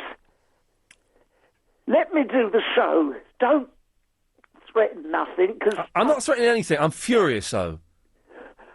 Well, it was only in good sport. I didn't mean to call you a lanky streaker. All right, steady on, steady on, steady on. All right. I just hope that your show at the Watford Palace Theatre next week is an absolute disaster and no one goes. Well, I think that my show at the Watford Palace Theatre next week on Friday is going to be a roaring success. Oh, well, I hope that your show next Friday at the Watford Palace Theatre... What's the number again? 01923 225671. Well, I hope it sucks. Chris? What are you two guys talking about? We're talking about Barry's show next week at the Watford Palace Theatre on Friday. And I'm saying I hope it fails. What's your opinion on it, Barry? Well, I hope that my show at the Watford Palace Theatre a week on Friday is a roaring success. Alex, what's your view on this rather messy situation? What? I didn't hear what you just said. Chris, can you fill him in? Barry's doing a show at the Watford Palace Theatre next week. Not the Watford Palace Theatre? Yeah. Next Friday? Some tickets available for the circle. Quite a few, I'd imagine. What a cheeky monkey. Well, Barry? Yes? Good night. Night. Michelle's in... I do apologise for that silly old so-and-so. No problem. Hello, Michelle. Hello, how are you? I'm fine, thank you. How are you? I'm fine, thank you. I do apologise. I sympathise with you, actually, rather than apologise, because I know what it's like to have your BlackBerry stolen, so... It's the worst thing. Well, it's the second worst thing that could happen to me. The first worst thing is happening to me now, and it's a medical condition that I need treatment for, but never mind. It's not serious. Not serious. I'm not dying. It's just uncomfortable to sit down, if you know what I mean. Yes. I can understand that. Yes. Yeah, no, I had my BlackBerry stolen 6 months ago, and it was absolutely horrific. It's a nightmare. Yeah. And it's not just the fact that you lose your phone numbers, it's everything else that's on the phone as well. And yes, you're supposed to back it up, but it's not always that easy, and it is terrible. I've never lost... I don't think I've ever lost a phone before, so to have this happen is disastrous, Michelle. Well, mine was stolen, and all I did for a week was say, I hope that those people's hands drop off, and, you know... I don't wish that. Well, no, yeah, I do. Hell yeah, I do wish their hands drop off. I work hard to buy my BlackBerry, so let them go and work hard, not steal it from me in a car. Little so-and-sos. Absolutely. Anyway, was it... You didn't just call in for support, did you? There was something else. I did. I called you in for support on that, and also to say to you, if I'm on a desert island and I'm stuck and I needed 2 food items, I would take the ploughman's lunch from the pub. Oh, yeah. You know, with the cream crackers and the onion... the ploughman's lunch is... Do you know when the ploughman's lunch was first eaten? Have a guess. 1736. No, it was about 1974. This is absolutely true. It was made up. I swear to God, this isn't the Tobias Pockets. It was made up. It was made up. It's not a real meal. Okay. It was made up by a pub somewhere. Anyway, sorry. It was a good marketing ploy. Oh, it's worked. Oh, it's definitely worked. Absolutely. So I would take a ploughman's lunch for variety and chocolate, because no woman can survive without chocolate. There we go, Michelle. Listen, thank you for that. No problem. Have a great evening. Take care. Excellent call. Thank you. Because I think that's true. It's not a Tobias Pockets clocks backwards forwards nonsense. I'm sure this is genuine. And if someone could phone me up and back me up, 0845 60 60 923. The ploughman's lunch was invented in about 1974 as part of a marketing campaign for pubs. And they just said, well, let's put some cheese, a hunk of bread, a pickled onion, and some pickle on a plate, and that we'll call that a ploughman's lunch. Leftovers. Well, yeah, leftovers. I'm sure that that's the case. Oh, line 1 will know the answer. Go on. Oh, I haven't got time. You'll have to do it, I'm afraid. Jade? Hello? Can I come back to you after the news? Yes, of course you can. Is that you sure? You sounded confused there. Yeah, I'm going to go to the kebab shop. Oh, she's bonkers. All right, well, you go and get the shish with chilli sauce. Right. 0845 60 60 973. We'll speak to Jade and a kebab after this. London's biggest conversation. London-led. Really fun to listen to. The controversial issues. This is LBC. LBC. 97.3. Excuse me? Yes. Can you help me with maths for mums with 3 kids, 1 husband, 4 cats and 2 jobs who need some one-on-one help to get started? You want Sarah? Oh. I'm the tutor for using computers for people who've never had time to be introduced to a computer but need to be so they can introduce themselves to a new job. Oh, right. Thanks. For courses you can fit into your day, visit your local Learn Direct Learning Centre or call 0800 101 901. Learn Direct Skills and Qualifications. Ready when you are. Hi, I'm Candy from Accelerate Recruitment, and I'm offering jobs to all you lucky truckers. I want Class 1 HGV drivers to go up and down the country from Northamptonshire and the Midlands. I'm offering flexible hours and a very generous package. So call me. My number, 0800 954 9170. Class 1 HGV drivers. Call Accelerate Recruitment on 0800 954 9170 or text HGV to 80010. On 97.3 DAB and online. London's biggest conversation. LBC.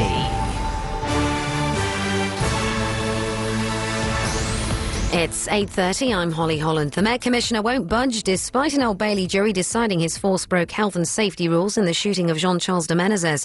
Sir Ian Blair's received backing from the government, but opposition parties want him to quit. Scotland Yard's been fined £175,000 and must pay £385,000 in costs. 2 more men have been arrested over a drive-by shooting in Acton. 26-year-old Daniel Dennis was shot in the head on Brassey Avenue in September. A 22 and 28-year-old are speaking to detectives. 3 people have already been arrested and bailed in connection with the investigation. Police are investigating an assault on several passengers on a tram in Croydon last night.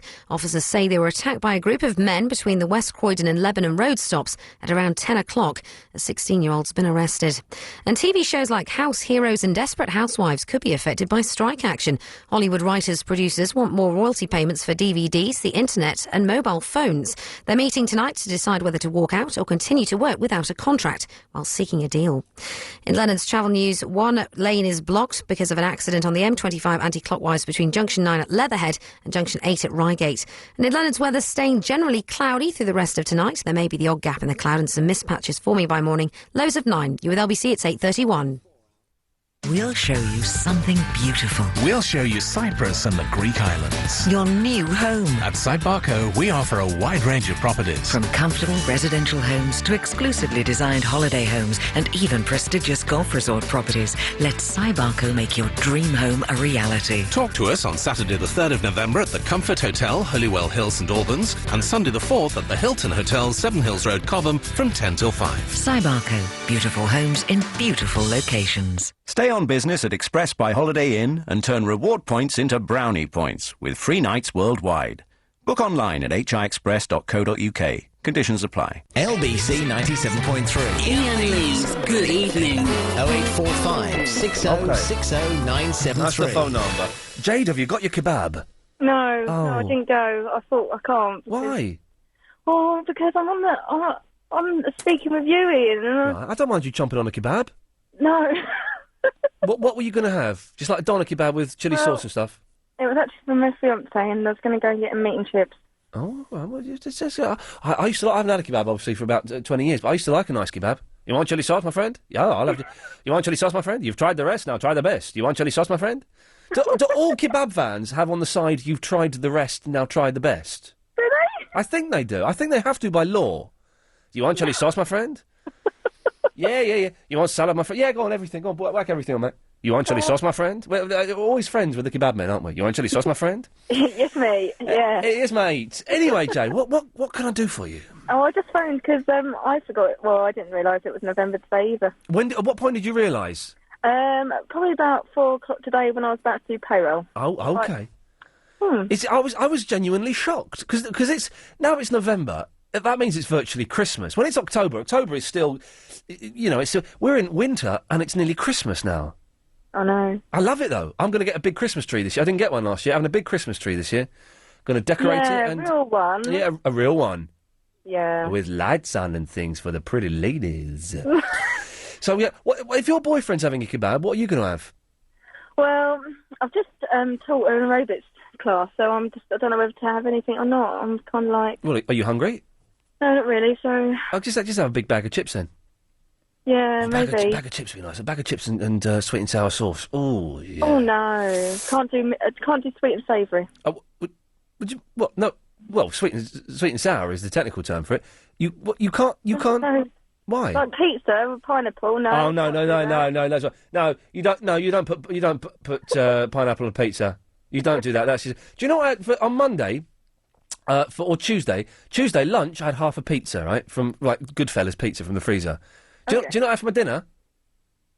Domino's. Oh, the other half? I had Domino's. Ordered a Domino's. I had Domino's. I had Domino's. I've still got some Domino's in the fridge. I'm going to have that. What did you have? Full house? No, I had Vegorama. And then we get two boxes of potato wedges, some garlic bread, and 4 extra garlic and herb dips. Yes, the garlic and herb dips are good. We had actually Domino's Friday. It's good, isn't it? It's the best. Yeah. It's the best. I'm going to say it. It's the best pizza in the world. Are we allowed to say names on air? We can, as long as we don't say they're poisonous and they kill you. Oh, okay. And Papa John's is another good one. Okay. What's that? Have you seen? There's a weird shop. I don't know if you go to Oxford Street very often. There's a shop that I've seen there, and it's not called Papa Smurf. It's called like Santa Noel or Papa Santa or Papa Beard, I think it's called. And I bumped into a friend of mine the other day, and he said, "Oh, I'm going to Papa Beard's." I said, "I've seen that. What is it?" And all they sell is cream puffs. What? I need someone to phone 0845 6060 973. I think it's called Papa Beard. It's just off Oxford Street, and apparently it's Japanese, and all they sell are cream puffs. Now, I don't know if that's true, and I don't actually know what a cream puff is. No, I don't. Well, if someone could call in and let us know, we'll be all better. Well, Jane, listen, thank you for that. Enjoy watching your husband slobber over kebab. Take care, my dear. Bye-bye. Thanks, Ian. Bye. John is in the Victoria Park, calling in on the thorny subject of ploughmans. John. Yeah, at the time I was a student at Oxford, and I used to spend my weekends with my brother, who was an art director, on a team. Yes. An agency called Sharp McManus. This is about 72, 73. Right. And Courage Beer was their client. Yes. And they wanted to produce a meal for their customers at lunchtime. Yeah. So the ad agency just invented it. It was an ad agency that just invented it, of course. And what year was this, John? About 72, 73. This was the same agency, actually, that invented a whole brand of scotch, too. I forgot what it was called now, but it was the distillery companies in Scotland used to have all this excess scotch and didn't know what... Chivas Regal, that's right, they invented Chivas Regal. What do you mean, how can an ad agency invent Chivas Regal? Well, because when they produce all these blends of scotch, all these scotches to produce a blend yes. for a particular mark or brand, yes. they have leftovers. Yes. And the Chivas Regal was the recipient of these leftovers. It sounds like a delicious... This is what I understand. A delicious booze. 30-odd years ago now, so... Well, John, thank you for... Because most people, you say ploughman's lunch, and they think it's like from the 1800s or something. It's genuinely what a ploughman would eat. Nowhere like it. No, it's not. John, thank you for backing me up on that, sir. Well, for a start, sometimes there's onion in it, and you wouldn't have had onion in the 18th century England. It's a purely Spanish, French sort of... Hang on. I'm going to ask this question. When was the onion introduced into England? Well, it would have come originally from the Americas, so it would come via Spain into Europe. Yes. So the onion was discovered in Mexico somewhere, like chilies and peppers or whatever. It would come into Spain, and from Spain, it would have gone through the rest of Europe, just like the potato came into Spain and then spread through the rest of Europe. Right. Well, John, thank you for that. That's all. Thank you very much. Cheers, mate. There we go. We've had the history of the onion in England, at least, and also the ploughman's lunch. Ladies and gentlemen, thank you! Colin. Hello. Oh, that's a sexy voice. How are you doing? That's not sexy. You alright? Yeah, what do you want? I was travelling from Lewisham to Stratford yesterday morning. Well, hang on a minute. What is this a story about your journey? Yes. Okay, I'm going to have to put some music behind it to make it exciting. Oh, really? Okay, let me put some... Chris, what kind of music do you recommend to put behind Colin's story? What sort of thing would you like to hear? Colin, do you fancy something quick or slow? Slow. You want some... Oh, hang on. You want something slow? Okay, well, let's... my Burley's gone mental. Look, I've put loads of things in there that shouldn't be in there. I'll delete that later. Something slow. Okay, let's have... Where's Peanuts? Where's Peanuts music? We'll have Peanuts. Where's my Peanuts gone? Chris, where's my Peanuts? Oh, something's gone wrong with my computer here. All my bits and pieces are all over the place. Oh, you'll just have to make do with this. Oh, where you go, Colin? That's good. I was travelling from Stratford to Lewisham, and I came down to Canary Wharf. There was no service from Canary Wharf to go to Stratford on the DLR. I went down to Jubilee Line, station to make a top-up payment of £1.50 so that I can continue on my journey. And when I went to customer service, the lady over the counter said there was no DLR service from Canary Wharf to Stratford. He said to me, there is no DLR service from Canary Wharf to Stratford. And I said, why? He said, because DLR does not have service from Canary Wharf to Stratford. I said, look, I've been using this service for more than 7 years. How can you say that? He said, I'm telling you, because I work here. We never operate DLR from Canary Wharf to Stratford, which I found really quite funny. And she advised me to go up and use Silverlink. But interestingly, from Canary Wharf to Stratford, there is no Silverlink. And I said to the lady, look, what you're saying is not true. And I insisted that, I pay my £150 top-up ticket fee so that I can use Jubilee line to go to Stratford. And it took about 5 minutes. We had a heated argument until one of our staff members came over and said, oh yeah, DLR goes to Stratford. And she said, really? Yeah. And then she said, oh, my apologies. I just can't believe that. A woman like her working on the underground doesn't know the service roads to Stratford from Canary Wharf. I think the underground people should have people who can really work for the customers. I need pizza now. Has he finished? Yeah. Is he? Yeah. You finished? Yeah. Thanks, that Colin. Bye. Bye-bye. What the hell was that all about? Cheer up, sleepy Jean, as it sings. Laura, have you got any idea what he was banging on about? No, I really can't hear anything. Oh. That's a waste of 7 minutes of LBC's precious airtime, isn't it? Yes, I was thinking, but doesn't matter. No. Worth it. Yes, Laura, what can I do for thee? It's about the films, the scary films from Stephen King. I have the films for what? The films, Stephen King films. Stephen King. So your phone dropped out on the first syllable there. Yes. Okay. Okay, I have Pet Sematary. I've not seen it, so I can't put it on the list. Eyes of Fire. What? There's no such film. It's about a girl who has the powers to burn everything. It's with Drew Barrymore. You remember Drew Barrymore? I remember Drew Barrymore. Yeah, I certainly do. Yes, it's with her, and she was little, even more smaller than when he E.T. Yeah. This is what is it? Well, you know, when someone phoned in and said we could start the show at any point we wanted to. When we come back from the travel, we're starting the show again, so get ready for it. Yeah, and anything else, Laura?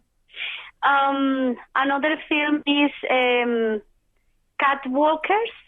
Catwalkers. You are just making titles up now. No. It's a about persons who be like cats. You know, they just transform themselves to being a cat, and there is Stephen King. 3 of them. I promise you. Catwalkers. Yes. Laura. Believe. I promise you. I don't believe you. I think you're a naughty little liar. What about the Pet Sematary? Did you check it out? I've heard of Pet Sematary. And the Eyes of Fire with Drew Barrymore, I promise you, for my mother's eyes, it's like that. It's true. Laura, I'm going to have to cut you off for lying. Okay. There we go.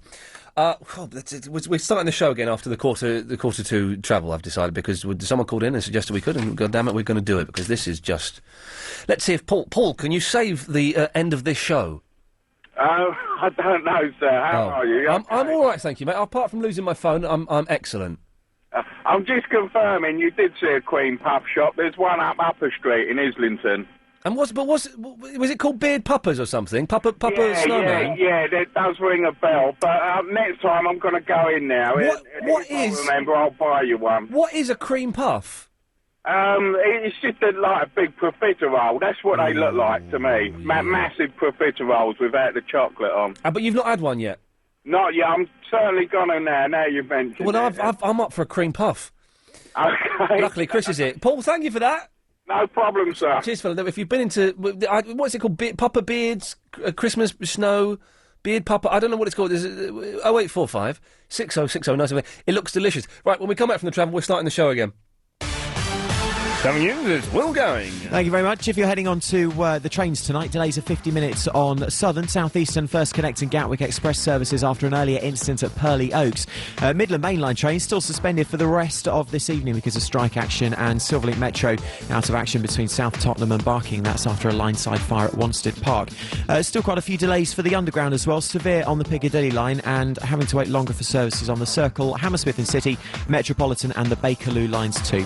One lane is now closed off with a crash on the M25 anti-clockwise. That's between 9 at Leatherhead and 8 at Reigate. 2 lanes are closed with an overturned car M1 northbound, 10 at Luton through to 11 at Dunstable. Also a couple of lanes closed off for some repair works on the North Circular Road westbound between Bounds Green Road and the Coney Hatch interchange. That's causing queues back to the Clockhouse interchange. The lights are still out in the centre of town on Shaftesbury Avenue at Cambridge Circus.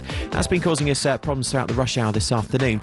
And in Westminster, Millbank is closed off both ways for the preparations for the state opening of Parliament, which takes place next week. LBC 97.3 Travel News, your next update coming up for you in half an hour. This is Nick Ferrari at breakfast. So the issue is the car is a little bit in a parking zone. Half on a double yellow line and half in a dedicated disabled base specifically for one resident. And this is 2 o'clock in the morning? Yeah. What's it matter then? The bloke's got polio, what does it matter? The bloke's got polio, he's feeling sick. He's put his disabled badge out there. For the love of all that's holy, what does it matter? When Nick Ferrari speaks, London listens. Nick Ferrari at breakfast, weekday mornings from 7, LBC 97.3. At Morrison's, Smirnoff Vodka, Gordon's Gin and Teacher's Whiskey are now just £8 each. So, if you've got people coming over, cheers! That's a neat offer. Morrison's, savings for you. Offer applies to 70cl bottles and ends Sunday. Please drink responsibly. At Homebase, there's 25% off all Dulux paint mixing, real wood and laminate flooring and selected tiles. But hurry, this offer won't last long. Homebase, make a house a home. Excludes flooring extra. LBC 97.3 is making your business our business as we celebrate Small Business Week 2007 with BT Local Business. All this week, James O'Brien will be asking leading business experts and entrepreneurs how they got started and the advice they'd give to smaller businesses needing to compete in today's increasingly competitive market. There's loads happening across London all week too, thanks to BT Business and its small business partners. Log on to lbc.co.uk and listen to James O'Brien weekday mornings from 10 all this week for Small Business Week 2007 with BT Local Business and LBC 97.3. Iain Lee's Good Evening. Whoa. Alex, were you not paying attention? What? We're starting the show again. Oh, sorry. Thank you. Hang on then. Here we go. LBC 97.3. Iain Lee's Good Evening. My name is Khan. 8 o'clock in the morning, I'll have fish and a rice cake. At 10 o'clock, I'll have fish. At 12 o'clock, I'll have fish and a rice cake. At 2 o'clock, I'll have fish. At 4 o'clock, just before I train, I'll have fish and a rice cake. I'll train. I'll have me fish. I'll come home, have some more fish with a rice cake, and then have some fish before I go to bed. There we go. Welcome. We start the show again because the last 15 minutes was of a most peculiar flavour. What have we got this evening? Quite a bit, actually, before 10 o'clock, it turns out. I tell you who I'm suspicious... Oh, after 9 o'clock, we are looking for gentlemen to come online, and we're going to do a parade of gentlemen who are willing to express their love for their male friends. So you just come on, We'll play some music. I don't know what it'll be yet. I do. It's The Race by Yellow. And you say, my name's Tony, and I just want to say, Dave, I love you, mate. And we'll do that. So 0845 60 60 973. Chris, how many men have we got so far for our parade of gentlemen expressing their love for their best friends? I'm trying to make this sentence as long as I can for you to put the phone down and talk to me. He's not doing it at all. Hi. Yeah, I was going to keep silent until you realise that nothing was going out on the radio. How many men have called in for our parade of men who want to express their love for their mates? One, but I've just persuaded another man. OK, well then go 0845 60 60 973. Persuade some more men if you can. We're also asking, I don't know where this has come from. I thought it was a rubbish topic, but it's been the most popular so far. If you're on a desert island, what 2 foods would you take? Now, it doesn't make any sense at all, and it is a completely worthless topic, but if you want to take part in it, 0845 60 60 973. What else was there? That'll do for the moment. That'll do for the moment. Cassie. Hello. Hello, Cassie. Hello, Mr. Lee. Yes, my dear. Is it you? Is it me? It's LBC's Mr. Lee. Well done. What you've done is you've rhymed some letters and some words there. Very, very clever. You should give yourself a pat on the back. I can't reach my back. I can. I'm patting. I'm patting myself on the back. Yeah. I bought some Ugg boots today. Oh, you've been sucked into the Ugg boot phenomenon. Oh, they're so comfy. No, they look hideous. They look stupid. Do you remember pixie boots? Yeah, they're nice. I quite like that. How old are you, Cassie? Old enough to wear Ugg boots. 47. 47? 52? 47. Yeah, OK, that means 50. Because I remember when I was at school, pixie boots, all the girls in Chris, you don't remember pixie boots, do you? Too young. Me and Alex don't know what you're talking about. Pixie boot. You don't know what... Do you know what Ugg boots... ones. Do you know what Ugg boots are? No. What is it? Describe them, Cassie. Describe your Ugg boots, please. Oh, they're a sort of tan, and they've got fur lining. Yep. And they're flat. They don't have heels or anything. And they have the Made in Australia Cassie, you're struggling. You're not helping it. I'll do it better. Right. They're boots that come up to about halfway up the shin, maybe a little bit lower. They're kind of brown, sort of suede-y kind of thing, and they've got like a big sort of ring fur around the top. Like polar They're bears absolutely gorgeous. They feel like slippers. Did you say look like a pervert's foot had been cut off? Polar bears. A polar bear's foot. Yes, exactly. They're lovely. No, they're not. They're the same as those.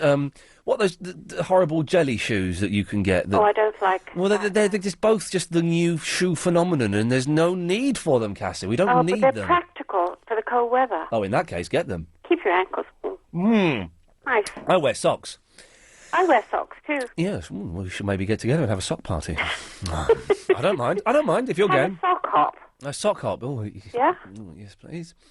Anyway, so you bought some Ugg boots. They're quite expensive, aren't they? What, 120 quid? They are about that. 150.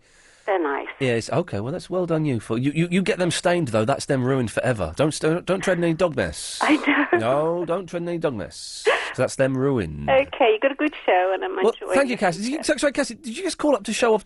Say you bought some Ugg boots. Yes, I'm a big show off. Well done. Thank you very much. We're getting all the fruitcakes tonight. Speaking of which, is Betty.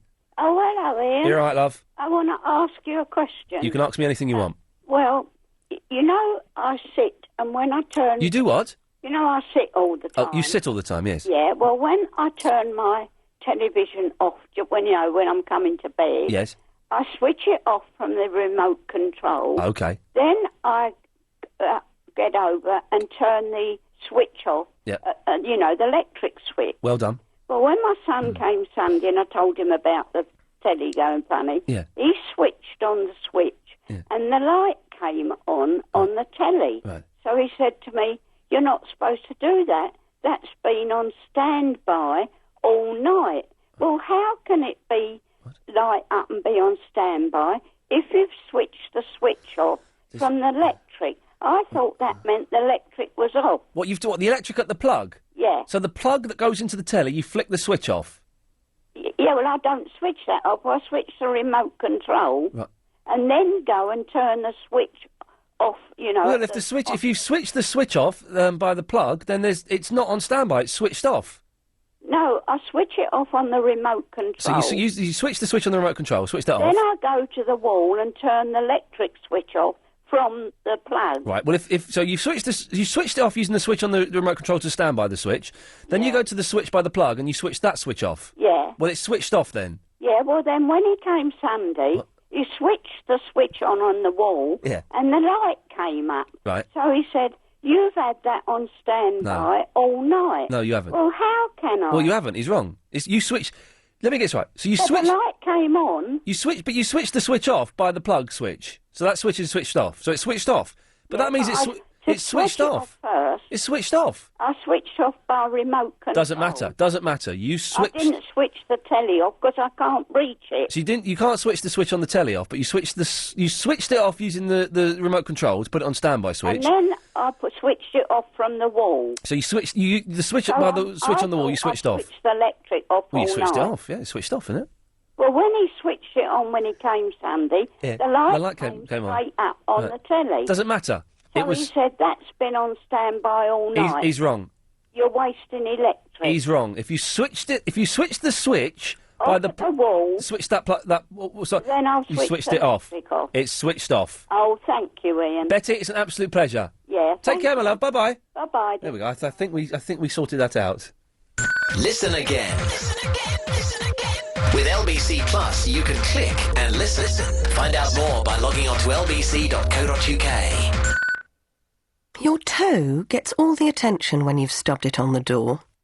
You'll give your back a rest when it creaks and shrieks, "I'm sore." Your head will thump and bang so you know it's feeling off. And your throat demands some care when it hacks and makes you cough. Your body likes to tell you when it's feeling on the blink. But often there are poorly parts that are quieter than you think. Your boobs don't like to create the fuss that other bits will make. But often it's the little signs that have everything at stake. Like a change in size, or a change in shape, or a rash across your breast. Just nip off to the doctor and put your mind at rest. Show your boobs some TLC. Touch, look for any changes, check anything unusual with your doctor. To find out more about the signs and symptoms of breast cancer, visit Breakthrough Breast Cancer at breakthrough.org.uk. Iain Lee's Good Evening. Sheriff. Hello, Ian. Have you shown your boobs some TLC recently? I show them TLC every single night. Wonderful. That's TLC, the pop group. Yes. Aha. I just thought I'd comment on this whole bearded puppers thing, because I've noticed this on Oxford Street as well. It's strange, isn't it? I've just looked at the website and it looks... all it is Sheriff. Yeah. I'm going to say a word, then Chris is going to say a word. I want you to say who said the word right, OK? OK. I'm going to say it first. Profiterole. Chris? Profiteroles. Sheriff? Profiterole. Thank you. What an idiot. What an idiot he is. Thank you, Yeah, Sheriff. Sheriff. No, you're the idiot. He's good. Oh. No, I'm not the idiot, Chris. I mean, remember, you're Welsh. Yes. Oh, no, borderline racism. I know, I know, but I have to... But all they do is profiteroles without chocolate on. That's it. That is it. But you know what's strange about it as well? When you actually, if you highlighted the hand button over the actual huge custard cream puff, if you move it about, it's kind of quite strange. I'm not going to say what it reminds me of, but it takes over 2 hours to prepare with cream, the bearded pupper's way. You know, it's just kind of quite strange. I'm going to Beard Puppers this weekend, and I'm going to buy me a stack load of them cream puffs. I love the graphics, though. The graphics is great. I must admit, it's kind of a... Well, we've been to two websites. We've been to the American website and the Japanese website. We haven't got the English website up yet. We've yet to find that.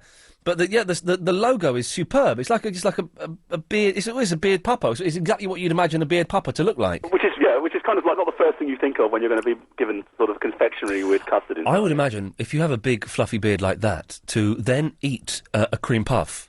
The thing is, I think they love the cream puffs in Japan, because I'm learning the Japanese. Konbanwa. And there's a page in my book. There's a page just on cream puffs. Just on how to order cream puffs. I swear to God, and I will bring it in tomorrow if I can. And it's a page just on ordering cream puffs. It's not going to be like Doshi Yoroshiku cream puff or something like. My Japanese is awful, as you know. No, I don't know. There's a really beautiful word for cream puff. I think I could be wrong. I could be making more out of this, but it's what would it be? How would you say how much is that cream puff? Ano wa ikura ni cream puff desu ka? Something like that it'll be. At some point, will you say cream puff? Hi. Cream puff, hi. Hi. Sheriff, thank you for the cream puff info. Okay, take care. And by the way, you know, I did attempt to express my love for a male, sort of in words, but I had to give it up because it made my eyes water. There we go, you see, exactly. Thank you, Sheriff. 0845 6060 973. Neil? Hello. Can I do you after the news? Oh, yes, please. Thank you. If you want to be in the parade of gentlemen who want to express their love for their male friends after the news, do give us a call, 0845 6060 973. We'll speak to Neil and possibly to you. That's a horrible phrase, isn't it? A cliche phrase. After the latest LBC 97.3 News. Thank you.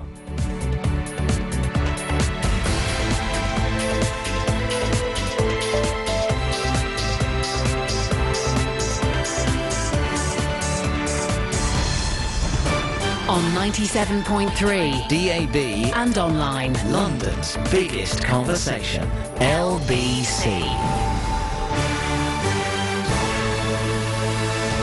At 9, London's most senior policeman stands firm over de Menezes' death. 2 more men are held over a drive-by shooting in Acton. And why Hollywood's suffering from a case of writer's block. It's 9 o'clock. I'm Holly Holland. London's most senior policeman is facing a growing number of calls for him to resign. It's after a jury found Met Commissioner Sri and Blair's force guilty of breaching health and safety rules in the shooting of Jean-Charles de Menezes. He was killed outside Stockwell Tube Station after being mistaken for a suicide bomber in 2005. Sri and Blair says he won't quit.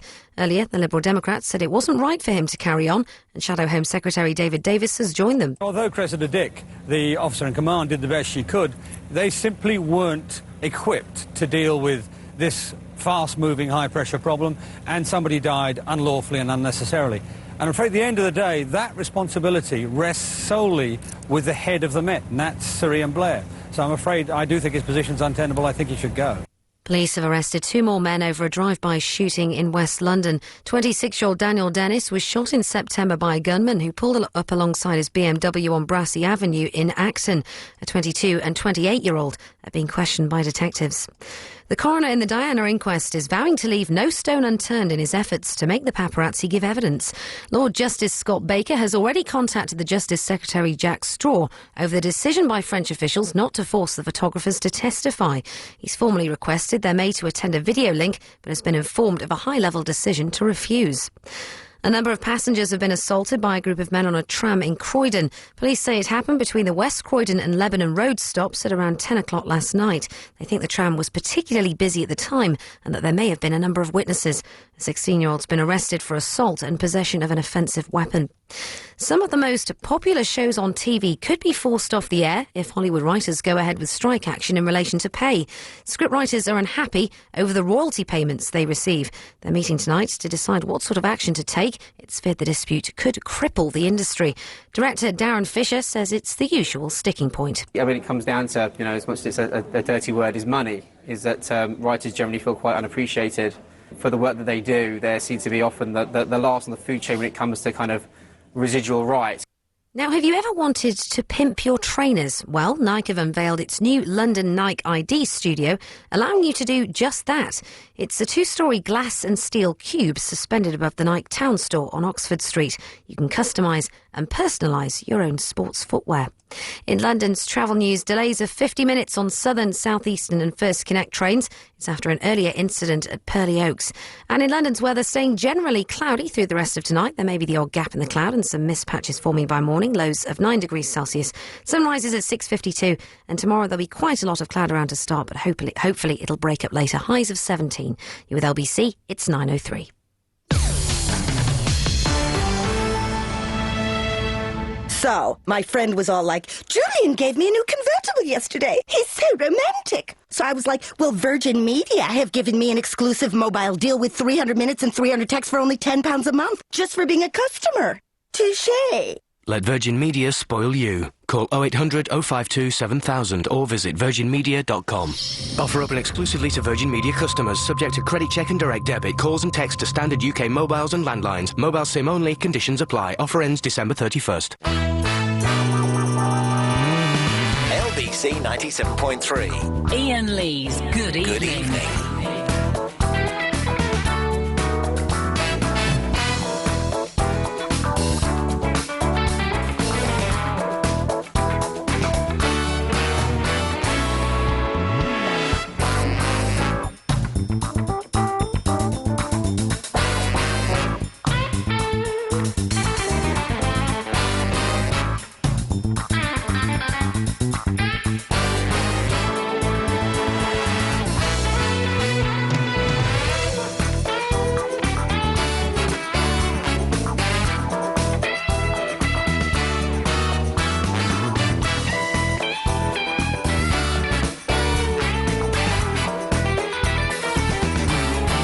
I love you, man. Oh, we're doing that in a minute.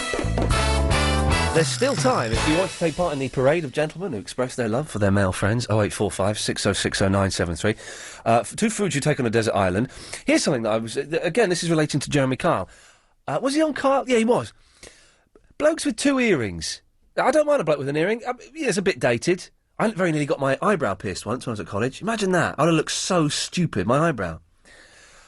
But blokes with earrings, it's fine. We accept that now. I remember it being, it was big in the 70s and the 80s. It's fine. Blokes with 2 earrings, though, that to me smacks of just wrong. It's wrong. And what makes it even worse is if they're little hoops. 2 little hoops. You just look, yeah, exactly. You're right to snarl there, Alex. They look ridiculous. Absolutely ridiculous. What I need for the last hour of the show is I need some women to phone up and back me up and say, yes, Ian, blokes with 2 earrings, especially hoops, look ridiculous, and I would not let them touch me in the bed. That's what I need from you. 0845 606 0973. And if you're a gentleman that's got 2 earrings, especially the hoops, can you phone up and justify your perversion? Because it is wrong. It is absolutely wrong.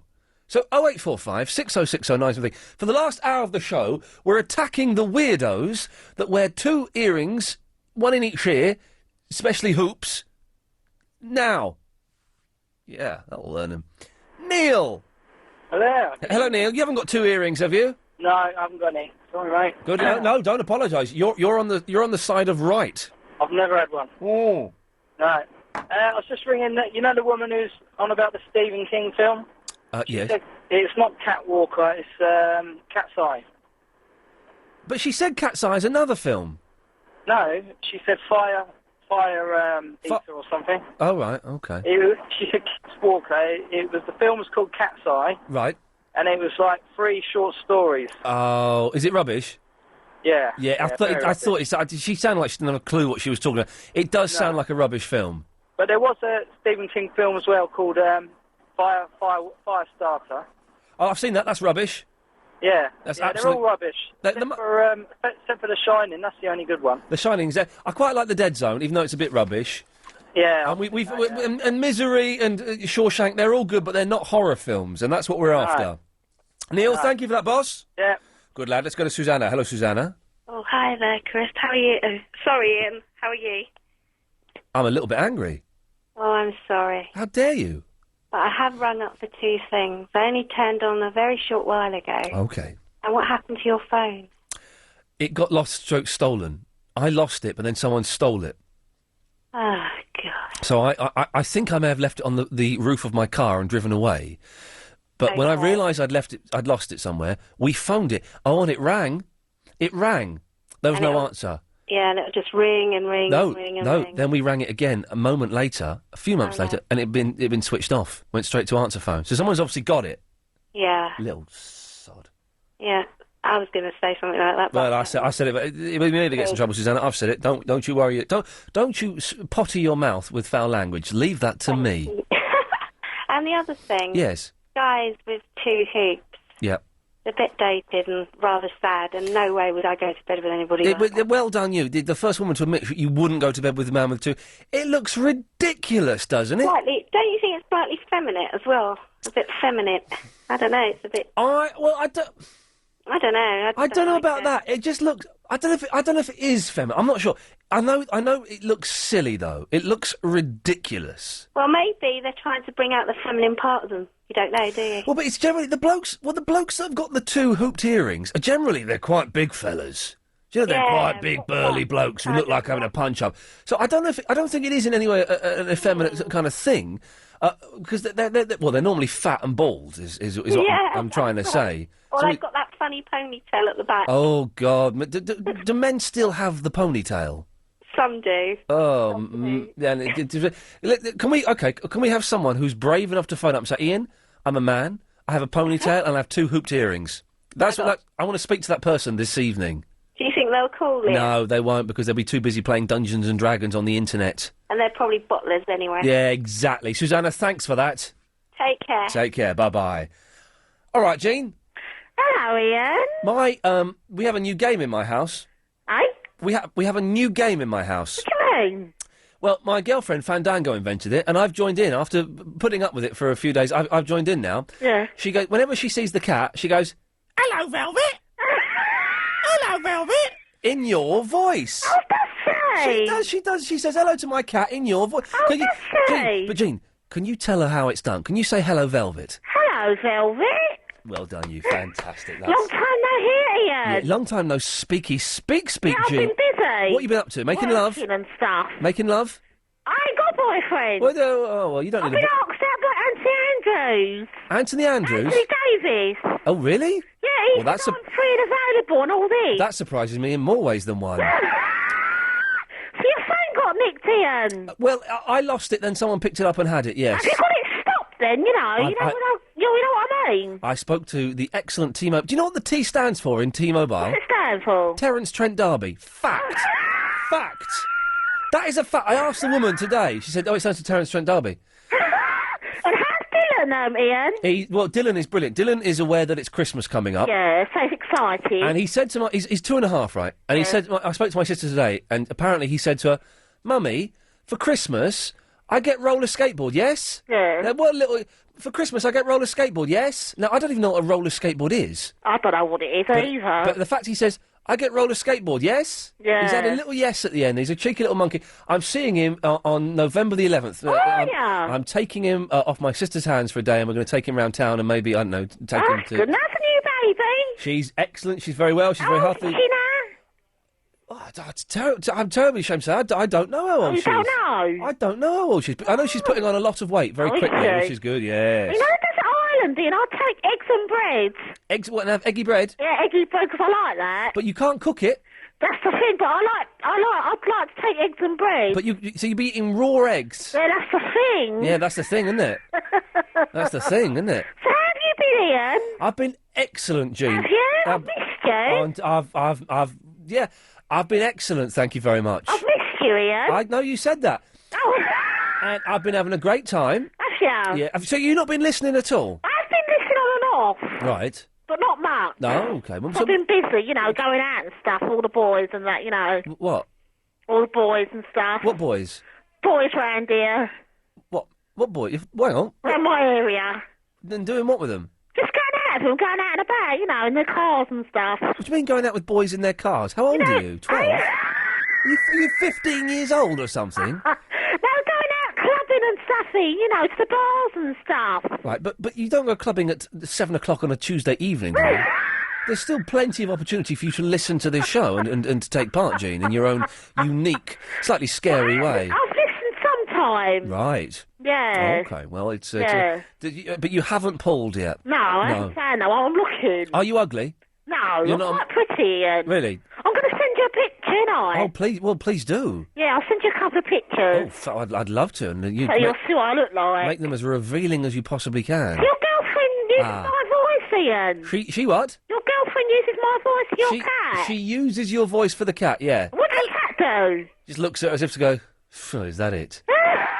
Velvet looks at us a lot like that. She looks at us, the constant look of like, so what about her? Little so-and-so. Anyway, Jane, listen, I've got to go. Okay, Ian. Take care. Okay, bye. Bye. James. You've got such an acquired taste, dude. Well, thank you. I appreciate that. I take it as the compliment it's meant. Of course. Good lad. What can I do for you, sir? You're talking about horror films, Stephen King. Yeah. There's two Go on. that I love. The first one's not as good as the other one. It's called Langoliers. Don't know if you've mentioned that one. That's the one on the airplane? Yeah, that's it is rubbish. It is rubbish. It's a terrible... It's a brilliant story, brilliant short story. It's in the... Story, yeah. Well, it's Richard... What's his name? His pseudonym he writes it under, isn't it? Richard... He had a big book of all short stories he'd written under a pseudonym. I can't think what they are. But it's a brilliant story, but a terrible, terrible film. Especially the bit with him in it. Is he in it? Oh, well, there's a bit where... If you explain it, I'll know exactly what you're talking about. There's a bit where they are... there's one of them... I've not seen the whole film, but one of them's hallucinating. They're out on the runway, and one of them's hallucinating, and he sees people having a dinner party on the runway. Yep. If there's a fat guy with dark hair and glasses, that's Stephen King. Oh, my God. Yes. I remember that bit. I think he's like the spokesman at the dinner party or something. That's before those big, round, really badly animated things with big teeth. I stopped watching it by that point. And what's the other one that's any good? The Stand. Now, that was fantastic. I think it was done in 2 parts originally. No, you're wrong. You're wrong. You're wrong. The book, the full unedited version of the book, which I've read 4 times, is brilliant, apart from the last 20 pages. The film is awful! I loved it. I loved the little black woman. It was brilliant. You know, he pops up in that as well. Yeah, I think I remember that. He just did a little walking past thing, very boring. Yeah, no, it's James, I'm going to have to cut you off for excellent stories, terrible films. I love you, man. I love you too, brother. There we go. 0845 6060 973. Speak to Alan in the Richmond after this. By this, I mean the travel news with Will Gowing. Thanks very much. If you're heading out to the trains tonight, there are still delays of nearly an hour on Southern, South Eastern, First Connect and Gatwick Express services. It's all after an earlier incident at Purley Oaks. Starting to get back on the move, but still looking very busy along the tracks there. Midland Mainline trains are suspended for the rest of tonight. That's because of strike action. Silverlink Metro, they're suspended between South Tottenham and Barking because of a line-side fire at Wanstead Park. Severe delays still for the Piccadilly line. On the roads, one lane closed with a crash on the M25 anti-clockwise between 9 at Leatherhead and Junction 8 at Reigate. 2 lanes are closed off on the M1 northbound with an overturned car between 10 at Luton and 11 at Dunstable. 2 lanes also closed off for repair works on the North Circular Road westbound. That's after a water main burst earlier on. That's just between Bounds Green Road and the Coney Hatch interchange. The lights are out on Shaftesbury Avenue at Cambridge Circus, and in Westminster, Millbank is closed both ways. That's all due to the preparations for the state opening of Parliament coming up next week. LBC 97.3, your next travel update coming up in half an hour.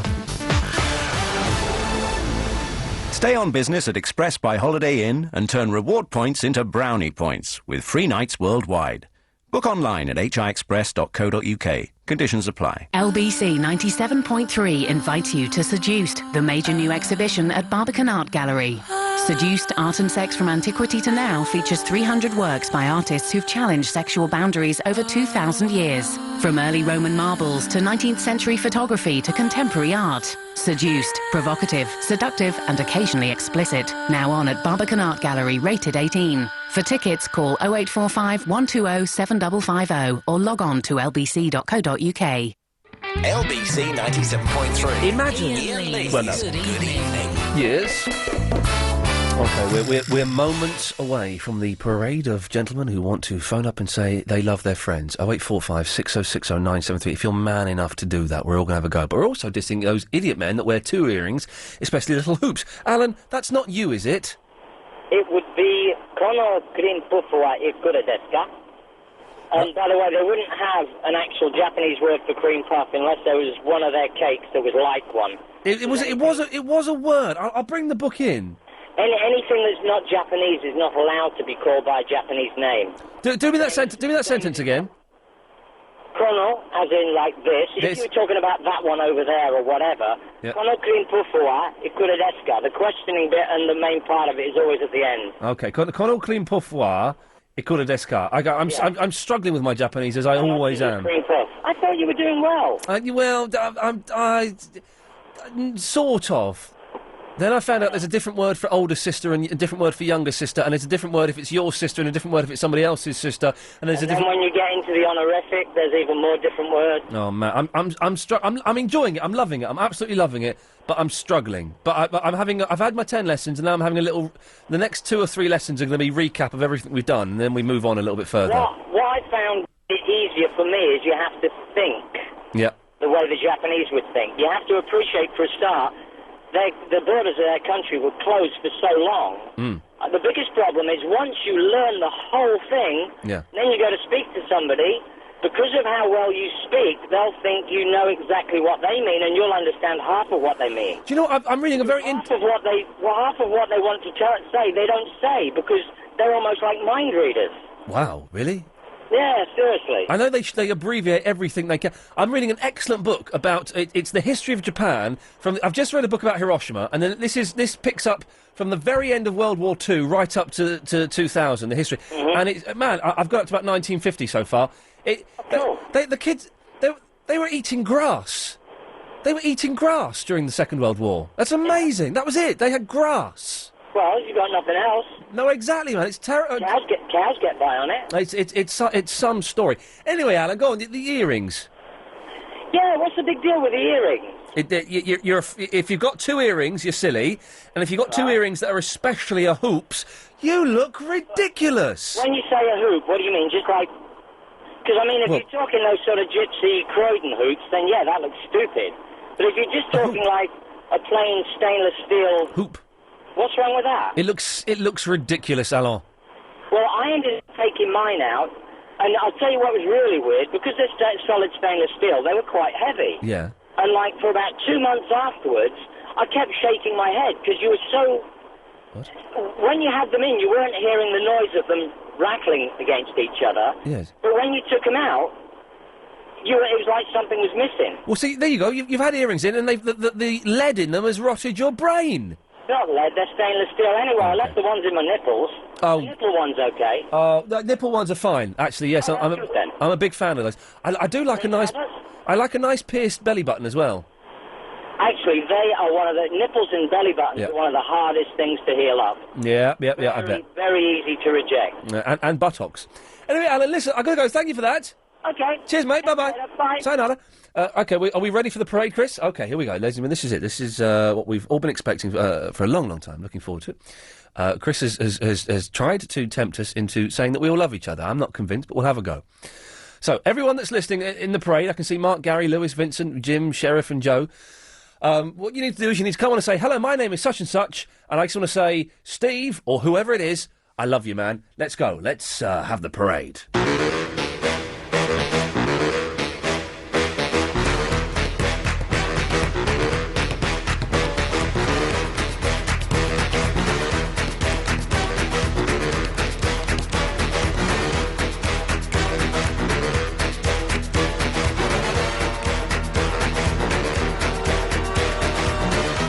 Gary, away you go. This is Gary from the Catford. Andy, I love you, man. Jim? This is Jim from Beckenham. Lemmy, I love you, man.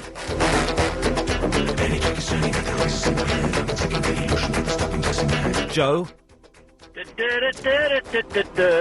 is Joe from Clacton. I'm a heterosexual male, and Agent Chris, I love you, man. OK.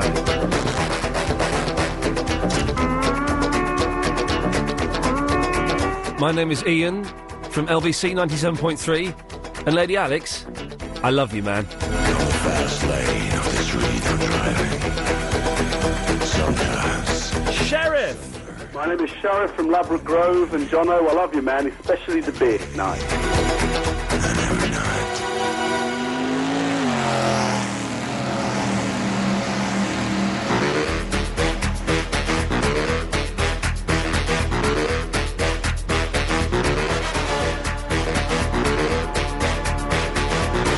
Mark. This is Mark, and Marlon D, I love you. What did he say? Hello, this is Alex from the Weymouth. I'd just like to say, Iain, I love you, man.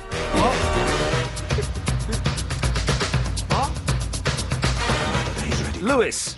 Hi, this is Lewis from Sandhurst. This is say Mark, I love you, man. You're the best, mate.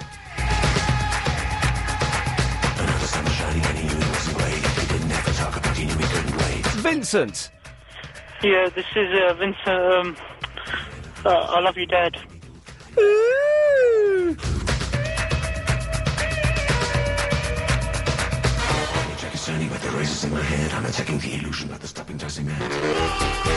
My name is Chris, and I love you. Well, as you two are going to love each other. I love you, Clive Ball. What? Weird.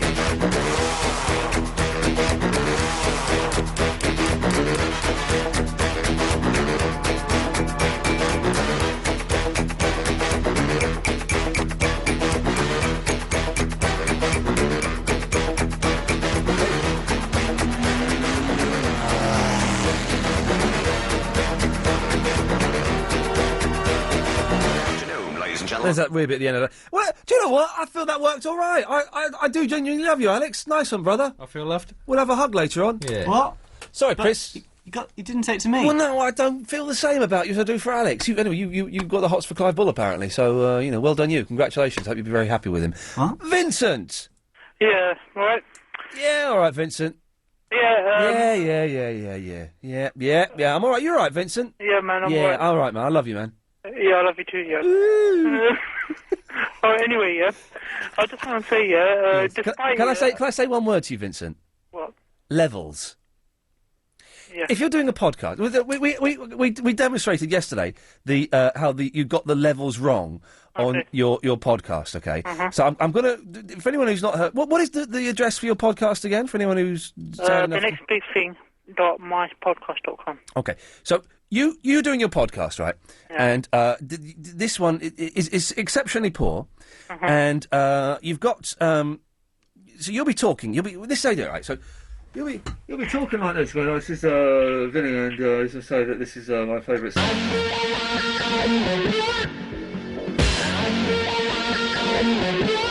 Yeah, it's just, it's rubbish, I hate it, it's absolutely rubbish, I can't stand it, so just don't listen to me, it's rubbish. So just get your levels right, Vincent, that's all you need to do. Oh, That's all, and add a little bit of content, and those two things combined, you really could be onto something. Yeah, anyway, yeah, forget that now. Yeah, let's forget that now, because you're an idiot. Yes. Because of this parade thing, yeah? Yes. I want to do it properly, yeah? I want to say, if you die tomorrow, yeah, so I just want you Are you, sorry, are you threatening me? Maybe. I feel threatened. It's probably a threat then. What? Oh, okay, don't worry, it's not a threat. Okay, well, carry on then. So if I just want to say, yeah, despite our feuds, despite,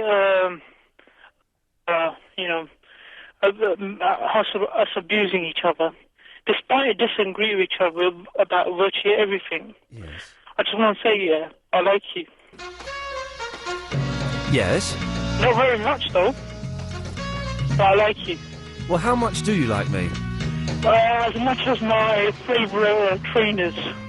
Well, that's pretty good. That'll do. Yeah. Hey, did you see Hayden Panettiere took on Japan?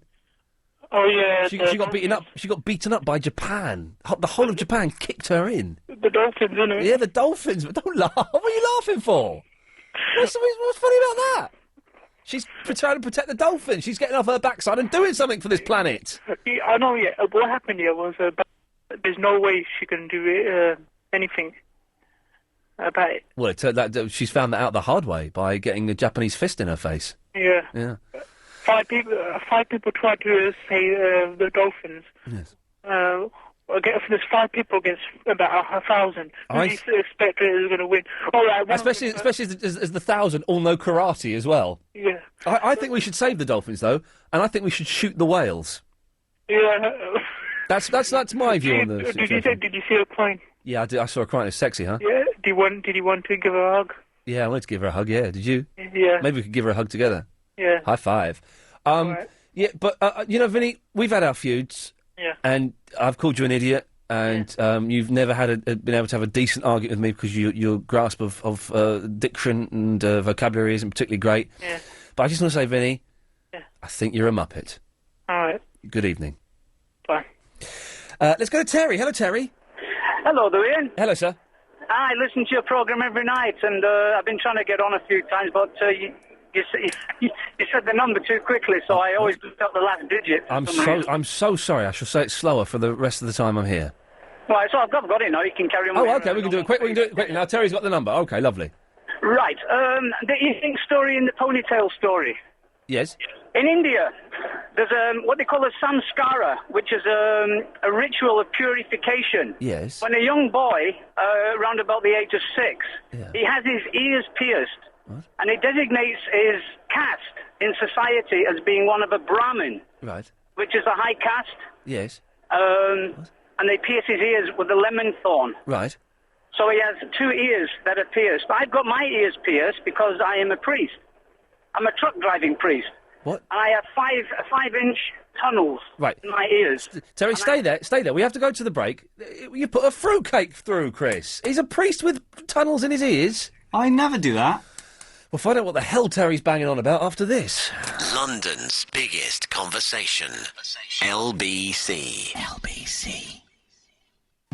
Raising Sand, the highly anticipated collaboration between Robert Plant and Alison Krauss.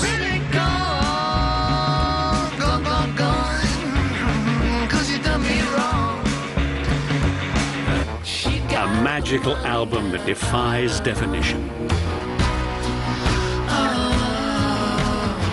Robert Plant and Alison Krauss, Raising Sand. Out now. On 97.3 DAB and online. London's biggest conversation. LBC.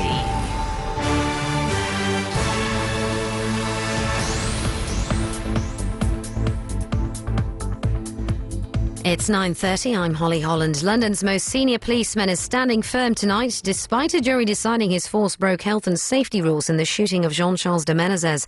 The innocent man was killed in 2005 after being mistaken for a suicide bomber. Met Police Commissioner Sir Iain Blair's received government backing, but opposition parties want him to quit. Another 2 arrests have been made over the murder of a man in Acton. 26-year-old Daniel Dennis was shot in a drive-by shooting on Brassey Avenue in September. The 22 and 28-year-old men are being questioned by detectives. 3 other people have already been arrested and bailed. A man's been charged with the murder of a police officer in Bradford. 27-year-old Mustaf Jama was arrested earlier and extradited from Somalia. PC Sharon Beshnevsky was shot dead in a robbery at a travel agent's in 2005. 5 people have so far been convicted over her murder. And the Spice Girls have been given a sophisticated makeover for the video of their new single. Headlines will be broadcast for the first time tomorrow night, following an introduction from the group. In London's travel news, delays of 50 minutes on Southern, South Eastern and First Connect trains after an earlier incident at Purley Oaks. And in London's weather, staying generally cloudy through the rest of tonight. There may be the odd gap in the cloud and some mist patches forming by morning. Lows of 9 degrees Celsius and the sun rises at 6:52. You with LBC, it's 9:31. Tom, you're through to Does It Work For You? What are you hoping for? A few £100. OK, let's see. Just 3 questions. 1, are you aged 25 or over? 35, yeah. Great. 2, do you work over 30 hours a week? Yes. OK, 3, do you earn less than £11,700 a year or £16,300 with a partner? 9,000, yeah. So you could be entitled to over £1,000 a year. Thanks a lot. It's OK, Tom. It's just what you're entitled to. Say yes to these 3 questions and you could get extra money through working tax credit. Call Revenue and Customs on 0845 302 1415 or go to direct.gov.uk/Does It Work For You? LBC 97.3. Iain Lee. Yeah, good, yeah. 0845 6060973. Last 28 minutes. Come and get it while it's piping hot, ladies and gentlemen. Clive Ball's on at 10. Yes, Terry, so go on. You've got those ridiculous tunnels in your ears. Well, actually, they're made out of tulsi, which is a sacred wood, which 90% of the Hindus worship. Right. Because I'm a Hindu, it's an Indian religion, obviously you know that. Yes. And this is one of the rituals that we do to designate us as priests. Right. And we also have a ponytail, which is... Oh, God. Yeah, but it's not a ponytail in the sense of a fashion statement. No. It's a religious... This is why I could never... This is why I left the Hindu faith, Terry. I just couldn't get over the look. I thought it was a ridiculous look. Bits of wooden tunnels and ponytails. Well, it's called the Sikha. We shave the head and we have a ponytail. Oh, no, you got a shaved head and a ponytail? Yeah. Oh, no, you're having a laugh, Terry. I'm a Hare Krishna, and we go banging drums on the street. Oh, I love the Krishnas. I love the Krishnas, man. But how come whenever there's Krishnas in the street, right, sing up and down Oxford Street, there's only about 6 of them. There's only the one? You only see about 6 of them. Why are there not like hundreds of Krishnas banging the drums up and down the street? I don't know. Maybe... not many people can play those drums, I guess. Well, I'm not being funny. The fella I've seen doing it ain't got much rhythm going for him. It's pretty easy. Well, yeah, even that is an art, to learn those drums. Well, I'm not convinced. Terry, listen, thank you for that. Okay. Cheers, mate. There we go. I'm not really sure what his point was there, but we listened to him. Someone whose point I never managed to grasp, but I love hearing the sound of a rich voice. It's Katia. Oh, Iain. Katia, good evening. I've got... Are you in the mood for love? What? I'm in the mood for love. Well, no, I'm not. You're not in the mood at all for maybe a little bit of, I don't know, love? A monkey business. A little bit of cheeky monkey business? Would you like some cheeky monkey business with me? Oh, no, thank you. No, well, that's disappointing. Okay. Yeah, I'm not in the mood, actually. You're not in the mood? No. Why is that? I'm in a violent mood today. Oh, well, that can still be... We can still have monkey business.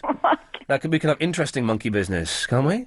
Yeah. Yeah. Well, yeah, I've got an awful feeling of déjà vu, you know? Pardon? Yeah, Deja Vu. Okay. I just picked up the show 15 minutes ago. Yes. Who brought up the business? No, not the business. The business. I'm still thinking about the monkey business. No, well, I know you're thinking about the monkey business. And what exactly are you thinking about the monkey business? The topic of the adaptations of Stephen King. Did you do that?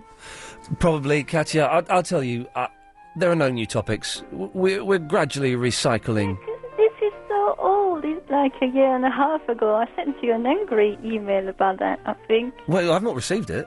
You What, today you sent an angry email? No. A year and a half ago. Oh, well, I don't remember It's that, quite Katya. funny because it was the first time that I heard your show. That's why I'm thinking this is deja Well, is it funny? Because that was the first time you heard my show. Maybe tonight's the last time you're going to hear my show. Wouldn't that be a weird circle if that were the case, Katya? Absolutely. Well, so we did it, did we? You did it. Well, Yeah. what horror films did we come up with that were any good? Oh, okay. I can come up with good ones. Good Stephen King horror films. Misery is good. It's not a horror film. Okay. Shawshank Redemption's not a horror film either. Okay. It's got to be horror. Okay. If you remember this topic from a year and a half ago, then you'd Yeah. know which ones we picked. Yeah. So far, we've got The Shining and we've got The Dead Zone. Shawshank Redemption is not horror. Well, no, it's set in a prison. I know. There's nothing horrific about it. Salem's Lot is not bad, is it? What is? Salem's Lot. Oh, I'll tell you what. I'll give you that. I'll give you Salem's Lot. Yeah, that's a good David Soul. Yeah, Salem's Lot. Okay, we've got 3. Even though it was a mini-series, but yeah, go on. It's not. I've seen the film. Yeah, it was a mini-series, and then they've edited it. No, if you let me finish, Katya. In fact, I'm going to scrub it off now, because it's a mini-series. It's a 2-part mini-series, and they've edited it together to make a film, but by doing that, they've cut quite a lot of it out. Really? It's the first time I saw it, it was shown over 2 nights on the BBC. Yeah. When I was young. So that's not a film. So next. They don't have the BBC in Belgium, so I can't say. Well, they should do. Right. Next. Well, nothing else. So that's it, really. It's disappointing, isn't it? You've disappointed me. You've disappointed Chris and Alex. You've disappointed everyone. The listeners of LBC 97.3. You've disappointed your family. You've disappointed your partner. You've disappointed anybody you've ever had monkey business with in your life.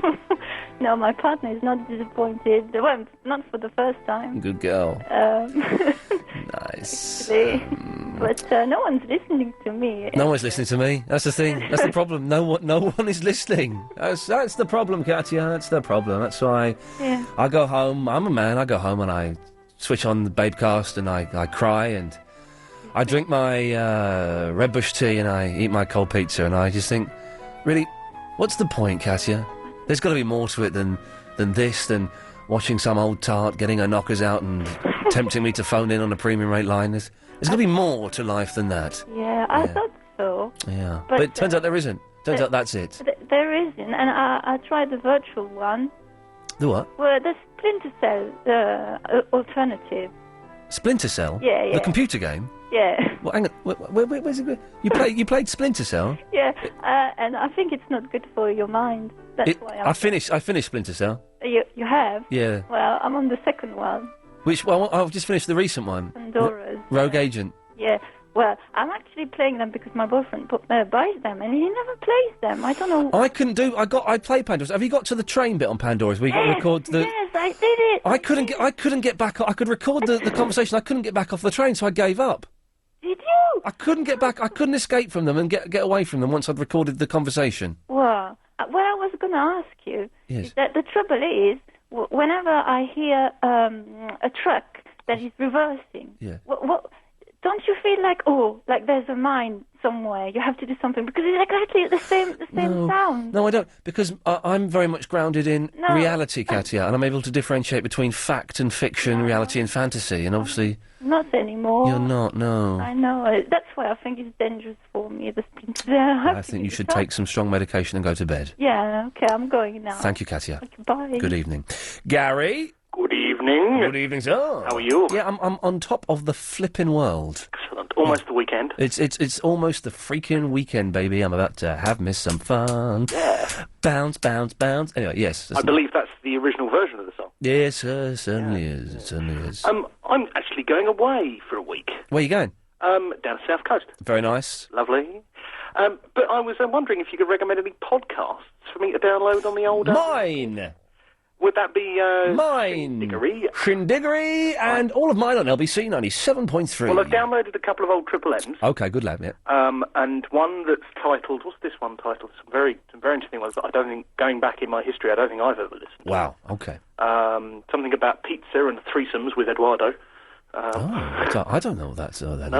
But all looking for, and one with Charlotte Church's cousin. Oh, Which I don't really remember. Oh, do you not remember him? He was brilliant. I vaguely remember a Triple M where he was calling. Bonkers. He's a weekday show. He was absolutely. We had a few shows where he called in. He's good value. Chris, you remember Charlotte Church's cousin, Chris?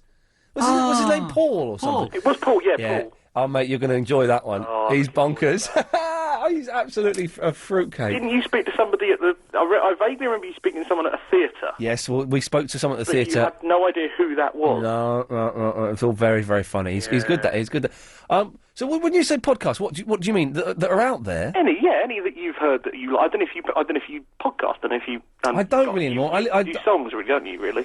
I download Tommy Boyd's show. I have that. Not the weekday one from Southern Counties. Oh no, the weekend. You know exactly what I'm talking about. I know what I'm. I've been on that. Yeah, I know you do. There's a best of.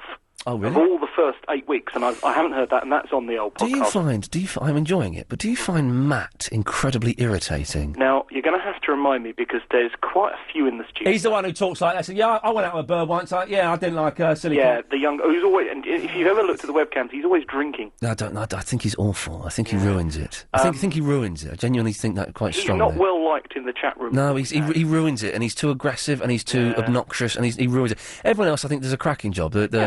The Stuart does a crack. Everyone's good, but him no. So I would. I'll go for those. Yeah, well, that's good. I don't know. Do you know? I don't really know. I get Vinny's first two podcasts. Yeah, I've got those. I've heard the first one. Haven't heard the second one. The second one is just. I gave up on G-Man's. Yeah, rubbish. Let's face it, rubbish. The second one of Vinny's is beautiful. Right. Okay. The third and fourth are rubbish, but the second one is just great. I don't really know. I don't really listen to podcasts. Well, if any of your callers can recommend anything good in the last 15 minutes or so. Well, I'm sure they will. Keep listening, sir. Thank you very much. Cheers, boss. Have a nice summer away. Let's go to Sam. Hello, Sam. Hello. Hello, Sam. Long time no speak. Yes, isn't it? They're all coming out of the woodwork tonight. Yeah, you know, computers, they make people antisocial. Well, I don't think they do. I don't think they do. I communicate with more people now I have a computer than I ever did before I had a computer. All right, then, can I talk about what If I didn't have a computer, Yeah. I wouldn't have been able to send out an email to everyone I've ever met today saying, I've lost my telephone number, can you send it back to me? Imagine that. I wouldn't be able to do that. That's stressful, though. What? Too stressful. What's dreadful? Computers. No, they're not dreadful. Stressful or dreadful? What? You're living life in the fast lane. Like the Eagles, yeah, man, you know me. I don't know where this is going. Anyway, Sam... Words. I'm going to talk about words. You know, words that are going to be in next year and words that are going to be out next year. Oh, okay, you know this, do you? And pronunciation of words. Pronunciation. One is, do you say buffet or buffet? Well, you say... No, you say pronunciation. Yeah, pronunciation. Not just pronounce. Yeah, it's pronunciation. Buffet or buffet? Buffet. Is it or in it? Isn't it? Touche or touchy? Well, touche. I don't. They're just three All you're doing words. is you're saying words correctly, then you're saying words incorrectly. Yeah. Yes. And also... Yes. Oh, yeah, the foods I want to take is a filet fish and French toast. Well, thank you, Sam. Wait, one more thing. Yes. The earrings that the boys are wearing, they're wearing those Diamante ones now, those, like, little stud, like... Yes. Cubic zirconium. Cubic zirconium, wow. Big square cubic zirconium sparkly ones yeah. now. Yeah, they are. They look The ridiculous. Woodies, they're wearing the sparkly ones. The cubic zirconium. The Cubic- ring, you know, the hoop ones, they're out of fashion, they're just... It's all cubic zirconium now. No, it's sparkly earrings. Cubic zirconium. They're in now. Well, Sam, thanks for that. And they're wearing sparkly... I don't care. Good evening. Good evening. Good evening. Oh, good evening. Is there any Iain Lee on the YouTube? Yes. There is. Why don't you just type in Iain Lee on the YouTube and find it? I can do. Good. Any particular clips that you are proud of? There's the White Hart movies. Is a guy called Sean who's made some animations. They're excellent. So if you see anything that's labelled White Hart movies, I'd watch those. And are you on the Facebook? Yes, I am. You are. Why don't you just go onto the Facebook and type my name in? Because How do I know that's definitely you? Oh, look, it's Westlife in the post office. Westlife are in the post office adverts. Westlife in the... Westlife are in the post office adverts. They must be desperate. You know the Spice Girls? Yes. And apparently it was in the paper today that they're going to be able to get free flights on the Virgin. Well done, they deserve it. They deserve it? They've worked hard. They've worked hard? They've worked hard. They've got plenty of money, they should Exactly, so they should be able to keep it. Yes, and I'm also on the MySpace, myspace.com/The Real Iain Lee. And I really recommend everyone goes and signs up to that to find out the latest... Ian, let me finish the sentence. The latest in the world of Iain Lee. myspace.com/The Real Iain Lee, where it's all happening. And is your website up and running again? No, not yet. It's been down for about a year now. I'm getting a bit knocked off. Not knocked off, because the guy who does it is a copper called Andy, but I'm going to have to give him a call and say, if you can't do it, I'm going to have to pay someone else to do it for me. Because it's been down for about 8 months, and it'd be good to have... That was quite good, that was. It was good, and then we took it down to update it, and then I kind of lost touch with him, so I'm going to have to phone him up and see if he can't do it, I'm going to... Employ Agent Chris? No. I've got to go. OK. Good evening. Yeah, that was stilted, wasn't it? It's the travel news now, it's Will Gowing. Thank you very much. Still lots of problems on the trains tonight. Midland Mainline services are suspended for the rest of the evening because of strike action. Delays of 50 minutes on Southern, South Eastern, First Connect and Gatwick Express services after an earlier incident at Purley Oaks. Silverlink Metro trains suspended between South Tottenham and Barking because of a line-side fire earlier on at Wanstead Park. To the tubes, there are severe delays for the Piccadilly line, and on the roads, 2 lanes are closed off for repair works on the North Circular. That's heading on the westbound carriageway between Bounds Green Road and the Coney Hatch interchange. In Westminster, Millbank is closed both ways for the preparations for the state opening of Parliament, which takes place next week. And very shortly, 15 minutes time at 10 o'clock tonight, the M4 will be closed, heading out of town on the westbound carriageway. That's from Junction 1 at the Chiswick roundabouts, heading through to Junction 3 at Hayes, all due to the overnight roadworks there. If you're making the journey to the M1, going northbound, bit of slow traffic touching towards Junction 10 at Luton. That's after an earlier accident. Has been cleared away, still looking a little bit busy past the scene though. LBC 97.3, more travel news coming up throughout the night. Nothing on the telly to watch? Listen to London's LBC 97.3 instead. You can hear us via your TV on Sky Channel 0177. I'm an accident waiting to happen. I'm the bloke at work who's supposed to tell you how to use the machinery safely. But I ain't really bothered whether you remember all the instructions or not. My job is just to read them out to you. So one day you might need BGR Bloomer solicitors. Because if you have an accident and it ain't your fault, they're the people who could help you get compensation. With BGR Bloomer, you talk directly to a solicitor, and their service is completely free, because they're paid by the insurers of the person who caused the accident. BGR Bloomer solicitors, 0800 1 777 666. Oh, hey, I mind that, he's sharp. Ow! Ooh, it's got hurt. If you're setting up in business, there's lots to think about. LBC 97.3 and BT Business are working together to help you during Small Business Week. Download our free podcast to get lots of advice when it comes to working from home and setting up all the systems you need to give you the best start possible. If you're going to be setting up a website, you have to think of it as a shop window. And you've got to think about it as the fact that the public are going to be looking at this shop window, and that's a representation of your business. Now, if it was a real shop window, would you have your daughter do it for you? Because a lot of businesses out there get family members just to set up something, and I really don't encourage it, because ultimately it is a way of actually generating business. Download the free podcast at lbc.co.uk and listen as James O'Brien talks to some of the country's leading entrepreneurs. Weekday mornings from 10. Small Business Week with BT Business and LBC 97.3. Iain Lee's Good Evening. What's it all about, Alfie? Is the old thing I'm trying to find. This is what I'm trying to find. Should we have... I can't be bothered. It's nearly the weekend. It's virtually Christmas. For the last 10 minutes, are we allowed to take calls straight to air? Yes.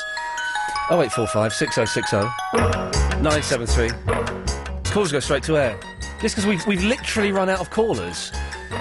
We were absolutely doing fine, and suddenly we have no callers left. And I'm not putting out a new, fresh topic to entice you. So 0845 6060 973. 7 second delay. Don't swear. Don't be libelous. You'll be cut off. You'll be banned from calling the station ever again. Simple as. So, with some trepidation, I go to line 3. 3, you're on the wireless.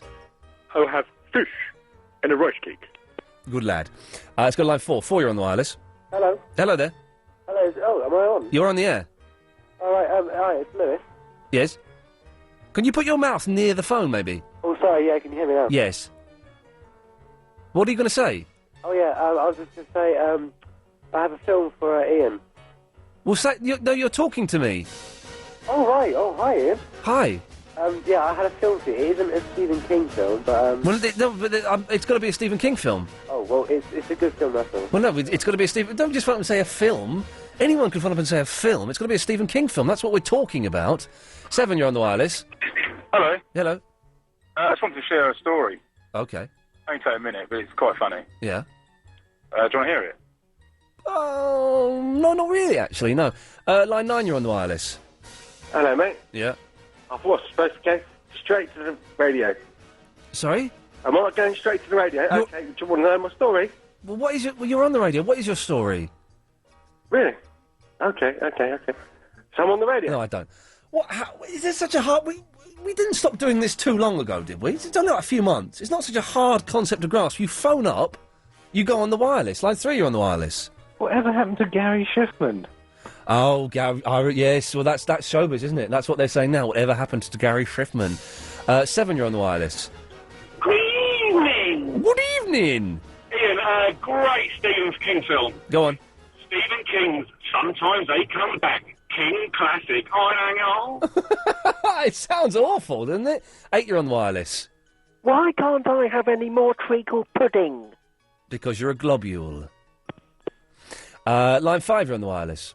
Brady.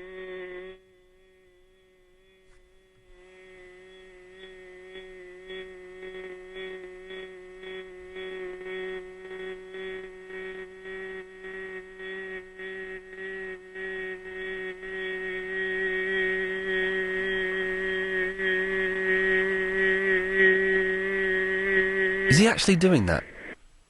Yeah, good lad. Thank. I wasn't sure it was like some kind of voice modulation package that he was operating it from. 8, you're on the wireless. Globule. Thank you. Let's try line 5. 5. Oh no, I cut 5 off by mistake. I do apologise. Line 3, you're on the wireless. Hello, Ian. Hello, sir. Moral dilemma. Yes, sir. Would you, your dad, to save your mum? Oh well, I don't know what you mean by that. 2, you're on the wireless. Hello, I am calling from your mom. Well, there we go. Fantastic. I'm beginning to remember why we stopped doing this now. Line 3, you're on the... Oh, no, actually, I'm not going to... let's go to line 2, you're on the wireless. Hi, I'm going to a fancy dress party and it's Cots and Rubber themes and I would like to know what to dress up as. Columbo. Well, that's a good one. That's a good one. Straight off the bat, Columbo is a good suggestion. I was thinking more along the lines of Miss Marple. Well, if you know what you want to go as, then why are you asking me? Columbo is an excellent suggestion. And the thing is, every time you go to the table and have a sausage roll, you walk away from it, you go, oh, and one more sausage roll, sir. And you go get another sausage roll. Every time. It's a winner. Line 3, you're on the wireless. Hello? Globule. OK, there we go. Now we're getting somewhere. Let's try line 10. 10, you're on the wireless. Hello? Hello there. Who am I speaking to? Ian. Oh, hello. Hello. I got straight through. I know. Hello, it's Rebecca from Loughton. Hello, Rebecca. Hello, how are you? Yeah, excellent, thank you. Oh, so what's been going on then? You know, lost my mobile phone today doing the show. Well, I've only just tuned in, so what have you been chatting about? Oh, you want the topics, don't you? Well, yeah, just briefly. Okay, this is the... OK. By the way, my daughter broke her arm yesterday. It wasn't me. No, I know. I wasn't anywhere near her. You can't pin that on me. OK, this is the lady who calls in at the end of the show and we run through the topics and she gives us a quick answer. Rubbish topics. A lot of the topics were suggested by the listeners. OK. If you were on a desert island, what 2 foods would you take with you? Oh, God. Chocolate and... pasta. Chocolate and pasta, interesting. Do you think that men should tell their mates that they love them? Yes. Do you think that men who wear earrings, especially 2 earrings, especially hooped earrings, look ridiculous? Slightly. Ponytails look ridiculous, don't they? Can you name a good Stephen King horror film? No. There we go, Rebecca, thank you. Okay, thanks. Bye-bye. Let's try line 5. 5, you're on the wireless. Mr. Kennedy, Kennedy. Best call of the night. We'll take some more calls after this. LBC 97.3. London's biggest conversation. Fly direct to New York with British Airways Club World, departing London Heathrow, arriving at JFK, via Rheims, Camembert, Dijon, the Loire, Châteauneuf-du-Pape, before heading east to Parma, 700 miles west to Sorano and Manchego, topping up at Porto, then hopping across the Atlantic to Mississippi. Start your holiday early and in style with fine food and drink from around the world. Fly British Airways Club World and you'll also experience our relaxing lounge and a flat bed, all before you arrive at your destination.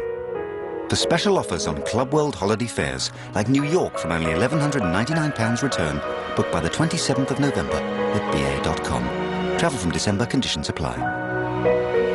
Special offers are now also available on Club Europe holiday fares, like Amsterdam from only £165 return. Book now at BA.com. Travel from January, conditions apply. Iain Lee's Good Evening.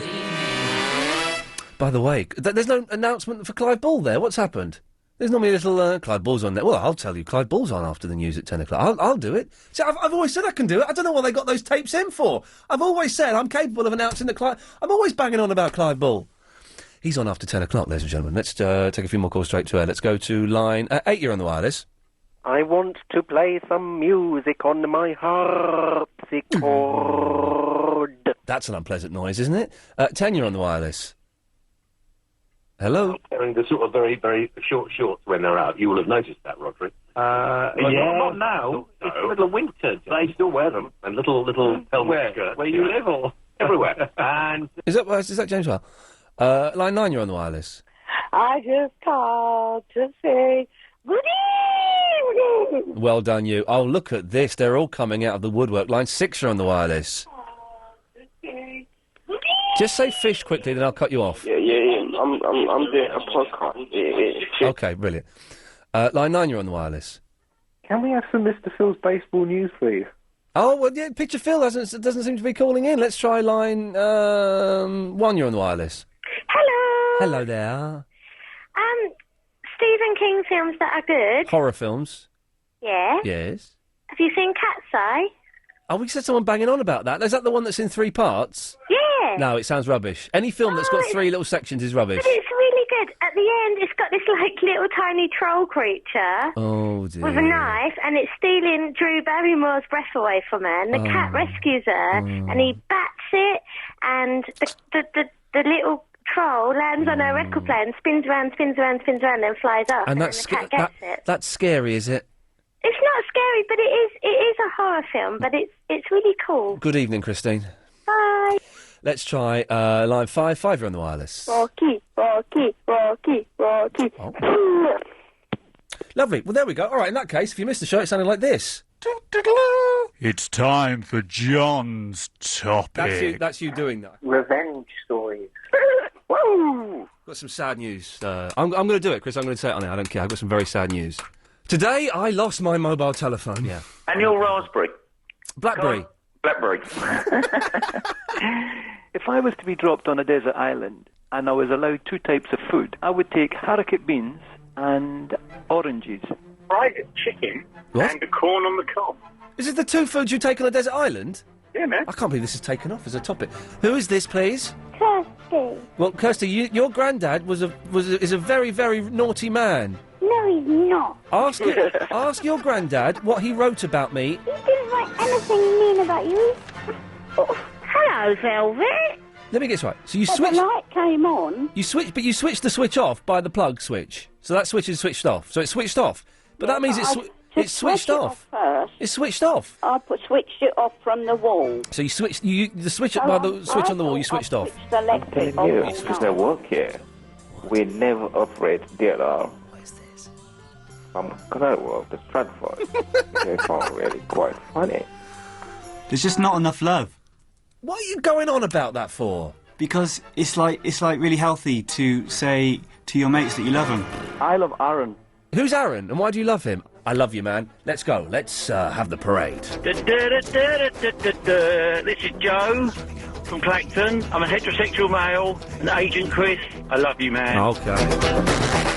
Yeah, this is Vincent. I love you, Dad. I love you... Well, as you two are going to love each other.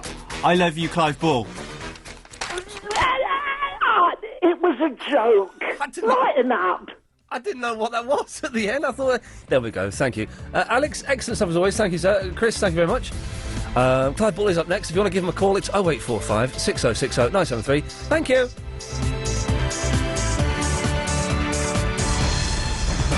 On 97.3 DAB and online, London's biggest conversation, LBC. At 10, the Met Police Commissioner won't resign over the de Menezes shooting. A man is charged with woman police officer's murder. And Heather Mills moves her offensive stateside. It's 10 o'clock. I'm Holly Holland.